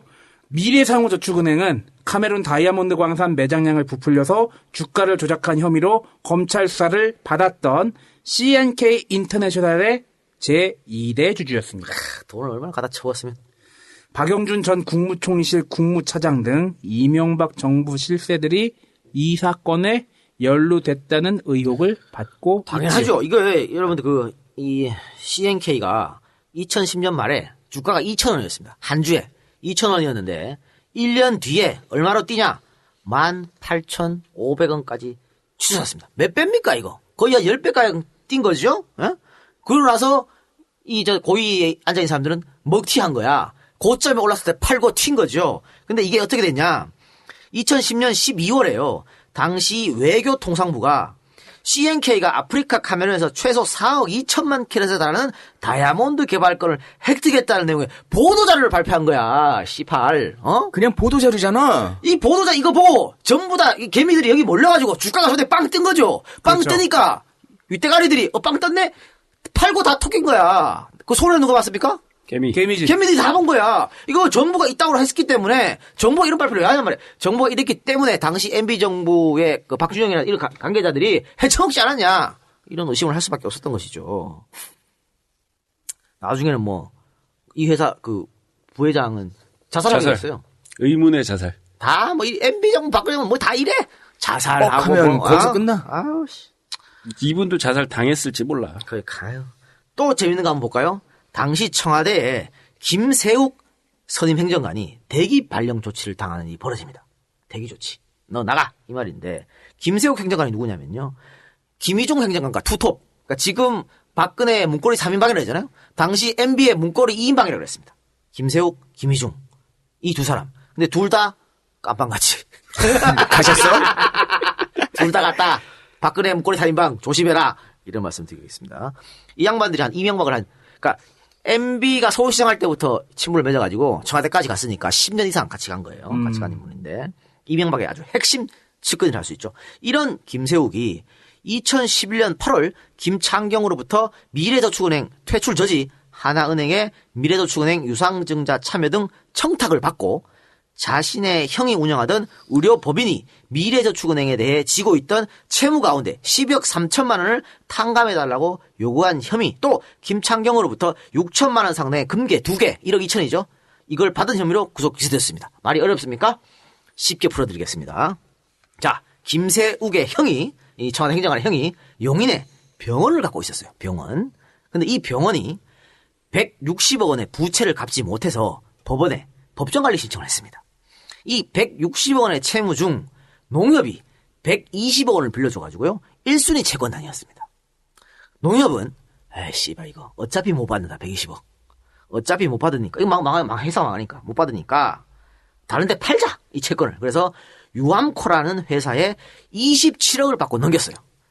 120억짜리를 27억에 받고 넘겼고 그럼 농협은 얼마 손해본 겁니까? 한 100억 가까이 손해봤죠? 받고 이 유암코라는 회사는 농협한테 27억에 산 채권을 김창경이 설립한 특수목적법인에 50억을 받고 팝니다. 자, 그러면 유암코는 한 23억 정도를 벌었네요. 가만히 앉아서. 가만히 앉아서 벌은 거고. 자, 그러면 이제 이 병원의 1순위 채권자는 누굽니까? 김창경. 김창경이죠. 김창경이 세운 그 바로 법인입니다. 그 법인이 1순위 채권이 됐어요. 120억짜리 채권을 결국 50억에 샀으니까요. 자, 김창경은 법원에 법정관리 신청을 취소를 하고 이 병원에 경매를 신청합니다. 그래서 이 경매에 김창경 본인이 뛰어들어요. 그래서 얼마를 써냈냐? 미래저축은행 특수목적법인이 120억 원을 써내서 낙찰을 받았습니다. 자, 경매에 낙찰을 받았으니까 어떻게 해요? 법원에서 야 채권자들 일로 와 나눠주죠. 낙찰자들 나눠주죠, 예. 배당이야 배당. 그런데 아까 1순위 채권이 누구라 그랬습니까? 김창경이죠. 그래서 1순위 채권자의 몫으로 110억 원을 김창경이 배당을 받아요. 120억 원에 사서 110억 원을 배당을 받았어. 그럼 나 얼마 썼어? 10억 썼네. 10억 썼습니다. 그렇죠? 자, 10억 썼는 거 여러분 기억해 두시기 바랍니다. 10억을 썼고 다음 김창경이 세운 특수 목적 법인은 후에 이 병원을 병원장이 다른 이름으로 세운 법인 그 행정관의 형 그 형이 다른 이름으로 세운 법인에 60억을 받고 넘깁니다. 60억에 팔았어. 지는 120억 원의 경매를 떠가지고 60억 원에 팔았어. 손해인데? 라고 생각할 수 있잖아요? 아니야. 아닙니다. 맨 처음으로 가야지. 그렇죠. 맨 처음으로 갑시다. 맨 처음에 얼마 주고 샀다 그랬습니까? 50억. 50억 원의 채권을 샀지요. 50억 원의 채권을 샀는데 중간에 지돈으로 경매를 해서 지돈으로 낙찰 받아서 손해본 게 얼마입니까? 10억. 그럼 김창경이 진짜 쓴 돈 얼마야? 60억이죠. 아까 그 50억 사고 손해본 10억. 60억을 들여서 이 병을 샀잖아. 근데 김창경이 그 행정관 형한테 얼마 주고 팔았어? 60억 주고 팔았잖아요. 60억 받고. 그럼 뭡니까? 김창경은 똔똔이에요. 똔똔이에요. 10원도 손해 안 봤어. 똔똔이야. 그쵸? 똔똔이고. 그럼 누가 이득을 받냐? 그 김세욱의 형. 160억의 빚을 지고 있던 김세욱의 형은 이런 조작을 해가지고 얼마에 샀다? 60억에 샀잖아요. 부채를 얼마나 탕감했어요? 100억이 날라갔어요. 100억이 날라갔어요. 100억을 버는 거야. 오케이? 야, 씨발, 그럼 돈 야, 이게 무슨 저 타짜에 나오는 산스일도 아니고, 이게. 그럼. 아니, 진짜, 나 타짜 생각한 게, 왜, 돈만 빙빙 돌고, 호구만 계속 못 되는 거 아니야. 여러분, 봤습니까? 돈이 더 넣고 돈을 먹었어요. 그럼 뭐, 결국 어떻게 됩니까? 160억에 있던 병원은 100억 부채 탕감받고 60억에 사들였고, 100억 이득 있죠? 농협만 좆된 겁니다. 김창경은 손에 하나도 안 받, 땡땡. 정확히 농협에 돈 있는 사람들만 좆된 거지. 예림이 좀만 기다려봐. 이건 말이야. 돈이 있으면 이기는 판이야. 내 돈 가져올게. 기다려봐. 야, 사짜들 진짜. 봤습니까? 여러분? 사짜들의 능력이 이런 겁니다. 우리 머리로는 감히 생각할 수도 없는 일을 이렇게 저질렀어요. 이랬는데, 이 김세욱이랑 김창경이 얼마나 친했냐. 이 정도는 해줬으니까. 김세욱이 또 감사하잖아요? 그래서 김창경이 밀항시도 하다가, 중국에 밀항시도 하다가 잡혔을 때, 맨 처음 경찰한테 전화 한 통화 합시다. 예? 전화 한 통화 합시다. 어디 전화를 걸었냐? 청와대 김세욱이한테 전화를 걸었습니다. 나 이렇게 됐는데, 내가, 당신 형, 100억도 내가 깎아주고, 이렇게 한 거야. 내가 어릴 때 김치도 담가주고. 그렇지. 그래서 어떻게 했겠어요? 전화를 받은 김세욱은 이강덕 해양경찰청장에게 전화를 걸어서 김창경이 한번 봐줘요. 라고 부탁을 했죠. 네 집이 씨팔이다. 저까지도 못 살겠다. 다 썩었어. 이런 저같은 데에 살고 있다니. 아, 참. 그러니까, 정말 안 썩은 데가 없지 않습니까? 이 저축은행이 진짜 이렇게, 아까 얘기한 김창경이 120억 원을 해서, 경매에 뜰 수 있었던 건도, 그 120억이 김창경이 돈이에요? 고객들 돈이잖아. 그러니까. 그 돈 가지고 지가 마음대로 한 거 아니야. 야, 여기에 또 연결된 게 뭐뭐 있어. 병원, 은행, 청와대, 그리고 또 중간에 사채업자들, 해경 다 꼈죠. 야, 자, 문제는 저축은행이 이렇게 고객 돈을 지돈처럼 마구잡이로 쓸 수 있었던 데는 이들을 감시해야 할 당국이 일을 제대로 하지 않았다는 겁니다. 금감원. 그러니까 자 봅시다. 미래저축은행 전 직원과 전 임원이 어떻게 증언을 했는지 그 증언을 한번 살펴보도록 하겠습니다. 감독원 감사 오면 횟집에다가 양주 쫙 깔아요. 골프를 쳐도 다른 사람 이름을 치죠. 자기는 접대 안 받았다 그지? 접대를 좀 했다는 얘기잖아요. 그러면 또 객관적으로 제가 보면 감사 이런 것도 받은 적이 없었거든요. 금감원 왔을 때 업무 자체를 안 하니까 대충 보는 거예요. 그때 지적을 해줬으면 이렇게까지 안 오지 않았겠느냐. 그러니까 감사 와서 다 대충 떼고 왔다는 얘기잖아. 아유. 자, 김세욱의 재판을 맡은 재판부는 대통령을 보좌할 의무가 있으면서 오히려 청와대 근무 사실을 이용해서 금괴를 수사하는 등 죄질이 매우 좋지 않고 진술을 수차례 반복하는 등 제대로 반성하지 않고 있는 점을 고려해 김세욱에게 징역 2년 6개월과 추징금 1억 2천만 원을 선고했습니다. 자, 봅시다. 징역 2년 6월에 추징금 1억 2천인데 추징금 1억 2천 아까 김창경으로 받은 금괴예요. 금괴 한 개에 6천만 원짜리 금괴 2개 받은 1억 2천 아니야. 네. 그거 토해내라는 얘기인데 김세욱이가 김창경한테 그거만 받았을까요? 아니지. 그거만 받았을까요? 드러난 것 중에 제일 적은 거. 상식적으로 보자고. 우리가 이거 털었을 때는요, 장부에 나온 거는, 몇 장 안 나온 거예요. 그러니까. 야, 일단, 징역 2월, 6월이면, 징역 2년, 6월 다 살지 안 살지도 모르잖아. 그리고 지금까지 받은 돈에서 1억 2천밖에 안 토해낸 거 아니야. 야, 진짜 너무했다. 자, 다른 저축은행들도요, 상식과 도덕이 무너지기는 마찬가지였습니다. 제일저축은행부터 보도록 하겠습니다. 유동천 회장은 퇴출 위기에 처한 제일저축은행 구명 로비를 벌이다가 구속됐습니다. MB의 사촌 처남인 김재용 씨에게 4억 원을 준 혐의입니다. 김재용도 도움받은 혐의를 인정, 구속되었습니다. 이명박의 사촌 처남이니까 김윤옥의 오빠가 되겠죠. 또 유동천은 이 대통령의 손윗동서 황태섭 씨를 제일저축은행에 고문으로 앉혔습니다. 유 회장은 황 씨에게 사무실 제공하고 억대의 고문료를 지급을 했습니다. 이건 거의 날로 주는 거죠. 그러니까 김정은이한테 왜 4억 원을 주고 황태섭이한테 왜 억대 고문료를 줍니까? 이렇게 해서 우리 은행 잘 봐달라, 퇴출 안 되게 해달라 이거잖아. 와이로 잘 드시면서 저 좀 봐주세요. 그 와이로는 또 어디서 났냐고. 그 와이로도 고객돈이라는 얘기예요. 유동천 회장 때문에요. 우리 새누리당의 정영근 전 의원, 이철규 전 경기경찰청장 등이 수사를 받았습니다. 야권 인사도 예외는 아니었습니다. 이광재 전 강원도지사도 법정에 서야 했습니다. 자, 다음은 삼화저축은행입니다. 새누리당 박근혜 비상대책위원장의 동생이었던 박지만 이지 회장의 부인인 서행희 씨가 이 삼화저축은행의 고문 변호사였습니다. 수억 원의 급여를 받았습니다. 그래서 시끄러웠잖아. 엄청 시끄러웠습니다. 네. 삼화저축은행.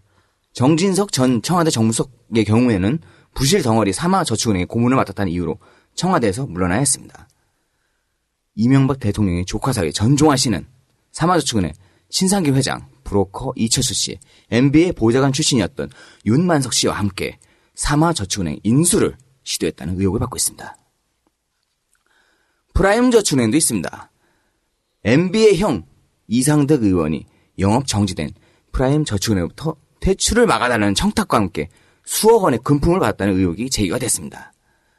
이와 관련해서 이상득 의원의 장롱 속에 7억 원이 주목을 받았었습니다. 네. 이상득 집 센터 갔더니 7억 원이 나왔잖아. 현금 7억 원이. 장롱에서. 야, 누구나 다 집에 7억 원이 있는 거 아니야? 그러니까. 아유, 씨. 장롱이 없어. 씨. 아, 그러네. 씨발. 자, 이상득은 결국 솔로몬 저축은행의 임석 회장으로부터 3억 원을 받은 혐의로 구속이 됐습니다. 자, 이 솔로몬 저축은행 임석도 대단한 사람입니다. 이 이제 김창경보다 이 로비는 더 뛰어난 사람이야. 그래서 우리 사자 창경이 형이 임석한테 와이로를 주면서 로비 좀 해줘 이랬단 말이야. 야, 나보다 선수야. 아니, 강호에서 고수가 붙었는데, 얘는 이게 뛰어나고, 쟤는 검술이 뛰어나고, 쟤는 창술이 뛰어나. 창술 뛰어난 놈이 검술 뛰어난 놈한테, 야, 검술 좀 부려봐. 이거지. 임석 회장이 말이야, 서울구치소에 있는데, 이 김창경 회장도 그 서울구치소에 같이 있거든. 근데 가끔 이제 운동하러 나가면 얼굴을 마주친다는 거지. 근데 임석 회장은 독방에 있고, 김창경 회장은 그 홍거방이라 그래가지고 5인실, 6인실 이런 데 같이 있는데, 서가 막 이러고 이제 서로 인사한대. 서로 막 되게 기쁘게 그러면 돌아오면서 그러는데 서기 쟤는 괜찮았는데 그러면서 돌아간다는 아니 잠깐만 빵의 소식을 이렇게 어떻게 잘할 수가 있죠? 빵의 소식을 어떻게 잘하냐? 저희가 김창경 회장과 같은 빵에 있었던 사람을 수배했습니다. 이지한테 걸리면 죽는다. 요 빵에 대한 이야기는 다음 주에 하겠습니다. 다음 주에 우리 홍정학 의원 온다 했지 않습니까? 네. 홍정학 의원하고 이제 저축은행에 대해서 조금 얘기할 텐데 그때 홍정학 의원이 재미가 없어요. 그래서 이 빵 에피소드를 조금 하면서 얘기하도록 하겠습니다. 맛만 보여드려도 죄송합니다. 네. 자, 그리고 2012년을 뒤흔들었던 그 스캔들의 중심에 있었던 곳이 바로 부산저축은행이죠. BBK 소방수로 2007년 대선 때 혁혁한 공을 세웠던 은진수 전 감사위원이 구속이 됩니다. 은진수가 누구냐면요. 홍준표와 함께 모래시계 검사로 불렸던 인간입니다. 다 똑같아. 모래시계 검사가 어딨어. 홍준표, 은진수 다 이래요. 이 모양이야. 홍준표 그럼 모래시계 검사 나와서 어디로 갔습니까? 신한국당 입당해갖고 지금 이 모양 났죠? 은진수도 마찬가지야. 은진수도 모래시계 검사를 지랄하더니 또 나와가지고 신한국당 입당해갖고 이 꼬라지 났습니다. 은진수는 부산저축은행 구명 로비를 받고 감사원 감사 결과에 영향력을 행사했다고 합니다. 로비의 대가가 물방울 다이아였다는 말까지 나왔습니다. 물방울 다이아면 그거 뭐 몇 억하고 이런 거 아니에요? 네. 감사관들은 은진수 위원은 감사위원이 아니라 브로커 아니냐? 라는 말까지 했다고 전해집니다. 쪽팔린다. 은진수 전 의원에게 로비를 받았다고 지목됐던 김종창 전 금융감독원장은 불구속 기소되는 불명예를 안았습니다. 부산저축은행 브로커 박태규 씨에게 금품을 받은 혐의로 청와대 김두 전 수석은 구속이 됐고요. 김혜수 전 정무비서관은 징역형을 받았습니다. 부산저축은행을 감시했어야 할 금융당국 고위 공무원들이 줄줄이 구속됩니다. 이즈음 김황식 국무총리는 저축은행 사태는 전적으로 금융당국 책임이라고 탄식했다고 전해집니다. 자, 이제 우리가 이제 도덕 불감증을 얘기하는 거죠. 근데 한번 살펴볼까요? 미래저축은행 감사진을 한번 봅시다. 감사. 이 은행이 잘 돌아가는지 잘 안 돌아가는지 감사하는 사람들. 우리 이제도 감사가 있지 않습니까? 미래저축은행도 감사가 있습니다. 볼까요? 고승아 전 제주도 환경정책과장, 사회이사는 김정식 전 경찰대학장, 구자희 서울 동부지검 부장검사, 장창성 예금보험공사 금융분석부장, 이런 사람들이 감사를 했습니다. 야, 전부 다 완빵 있는 사람들이 다 앉아있네. 내리 꽂은 거죠, 김창경이. 나랑 친분 있는 걸로. 그래서 이 사람들 뭐 감사합니까? 수억 대의 그 돈만 받아가는 거예요. 그냥 밑에서 감사합니다. 그렇지. 감사합니다. 이거만 이게 했겠지. 제대로 되겠어요? 자, 솔로몬 저축은행을 살펴볼까요? 감사, 강대화 전 금강원 국장, 윤익상 전 금강원 부국장, 김광현 전 금강원 부국장. 금강원에 있던 사람들이 저축은행 가서 다 감사를 하고 잡아졌습니다. 금감피아야? 그렇죠. 금강원에 있다 나와가지고 어디가? 일로 가서 돈에 받아 처먹는 거예요. 에? 은행을 제대로 감사했으면 이런 일이 벌어지겠냐고. 이게 다 정말 마피아, 금피아라는 것들이죠. 또 사회이사 김상백 전 금감원 부원장보, 장태평 전 농림수산부 장관, 문원경 전 행정자치부 차관, 정충수 전 대검 강력부장, 김동일 전 예금보험공사 이사. 이런 사람들이 그 자리에 앉아가지고 저축은행에 무슨 일이 터지면 어디 뭐합니까? 정치권에다가 로비를 하는 거예요. 그렇지. 다 한 자리씩 하던 사람들이잖아. 자기 각자 기관, 자기가 맡았던, 자기가 몸담았던 그 기관에다가 로비를 하는 겁니다. 그리고 그 뒤에는 그들의 탄탄한 학연과 인맥을 바탕으로 해서 아주 조직이 꽉 엮여 있습니다. 이러니까 제대로 돌아가겠습니까? 제대로 안 돌아가죠. 참, 이렇듯 우리 좀 기득권층의 도덕 불감증이 정말 도를 넘은 게 아닌가, 이런 판단이 듭니다. 자, 이 박사님 어떻습니까? 아휴, 뭐 길게 얘기할 거 없고, 이 미래저축은행 사건에서 고통을 받은 사람들에 대해서 잊지 말아야 될 게 미래저축은행 직원들입니다. 이들은 퇴직금 다 털리고, 그리고 유상증자 해가지고 나왔던 돈들 결국은 다 못 받았잖아요. 지금 못 받을 위기에 처해 있는 거예요. 그러니까 한 집안의 가장이었을 것이고, 또 열심히 공부해가지고 은행권 들어간 사람들이었을 거 아니에요. 근데 그들의 삶이 굉장히 피폐해졌다는 거 잊지 않았으면 좋겠고, MB는 좀 털자, 제발. 이상입니다. 네, 세상. 예, 그때 아마 뉴스 화면을 많이 봤던 게 많은 분들이 지급 정지가 된 은행 앞에서 망연자실 하면서 주저앉아가지고 막 울고 있었습니다. 그 사람들이 뭐 많은 돈을 예금한 것도 아니었고요. 뭐 아까 처음에 모두 받아서 얘기한 대로 시장에서 장사하고, 어디 가서 장사하고, 아니면 열심히 일해가지고 이자라 좀 더 받으려고 꽁지돈 모아놓은 거, 이런 것들을 갖고 이렇게 하는 새끼들이 있다라는 거. 참 열심히 살아야 될 사람들이 살아야 될 이유를 자꾸 뺏어가는 것 같아서 안타깝습니다. 역시 이런 방송 재밌어야 되는데 이런 방송 하고 나면 좀 씁쓸해요. 재미가 없습니다. 열심히 살아야 되나 말아야 되나. 지금 예금자 보호법이 5천만 원까지죠. 5천만 원까지인데 그 이상 이 저축은행에 돈을 넣으신 분들은 못 받습니다. 국가에서 뭐 보장해주지 않으니까. 그래서 극단적인 선택까지 하시는 분들이 많은데, 이분들이 다들 아까 얘기했지만 그 시장에서 어렵게 정말 하루하루 벌어가서 다 그 꼬깃꼬깃 모은 돈이에요. 그 돈을 이렇게 저축은행에서 위에 앉아있는 사람들이 자기 돈인 마냥 마구잡이로 썼다는 거. 아니, 자기 돈이면 이렇게 안 썼을 거야. 남의 돈이니까 이렇게 막 썼죠. 남의 돈을 자기 돈인 것처럼 이렇게 마구잡이로 써서 정말 큰 문제가 아닌가. 도덕 불감증. 너 원래서 원래전에는 커녕 이딴 식으로 남의 돈을 마구잡이로 쓰는, 정말 개탄스럽지 않을 수 없습니다. 더 문제는 이런 것들을 감시해야 될 금융당국에서 그런 일을 전혀 하지 못했다는 거. 또 오히려 더 헤쳐먹으려고 싫어했다는 거. 그게 바로 MB정부였다. 이런 말씀을 드리겠습니다. 오늘 방송은 여기서 마치고요. 다음 주에 깜빵 에피소드. 빵 얘기가 제일 재밌지. 깜빵 에피소드와 함께 다시 돌아오도록 하겠습니다. 이정민 씨 어땠습니까? 처음 나왔는데. 뭐 그냥 얼떨떨하네요. 네, 다음 주에 나와서 재밌는 얘기 해주시기 바랍니다. 알겠습니다. 네, 다음 주에 뵙겠습니다. 자, 엔젤프닝 소개하면서 방송 마치도록 하겠습니다. 제공 한승희, 남상호, 김성철, 마르티네손, 임미선, 박주희, 이재천, 짱가, 라만차, 송주혜, 차차와 치타임, 참치군, 골드문트 이상입니다. 고맙습니다. 고맙습니다.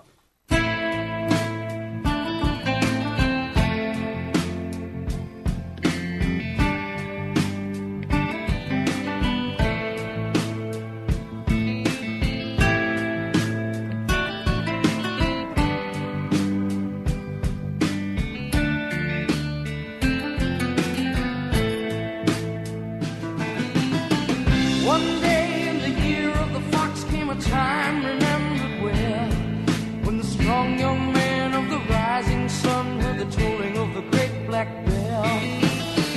One day in the year of the fox when the bell began to ring, meant the time had come for one to go to the temple of the king. There in the middle of the circle he stands searching, seeking. Just one touch of his trembling hand, the answer will be found. Daylight waits while the old man sings, help me, help me. And then like the rush of 1,000 wings, it shines upon the one. And the day had just begun.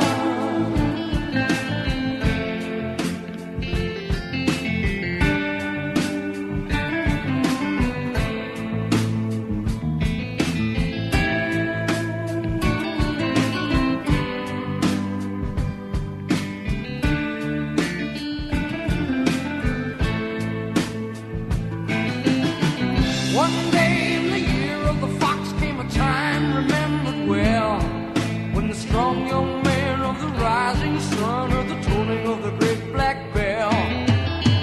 One day in the year of the fox when the bell began to sing, it meant the time had come for the one to go to the temple of the king.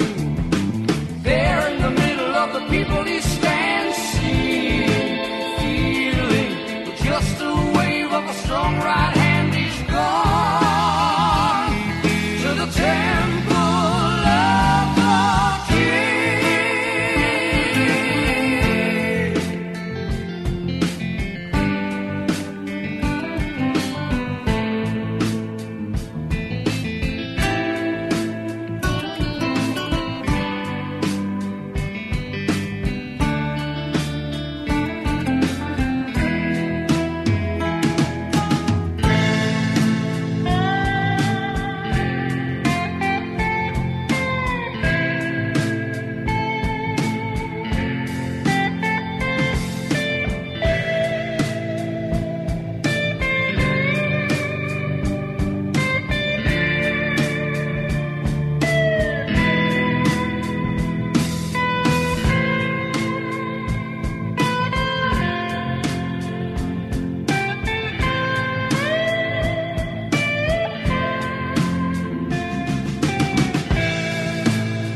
what he's gonna see.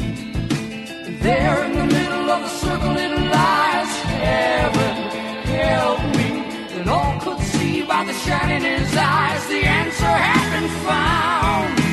Back with the people in the circle he stands, giving, feeling, with just one touch of a strong right hand they know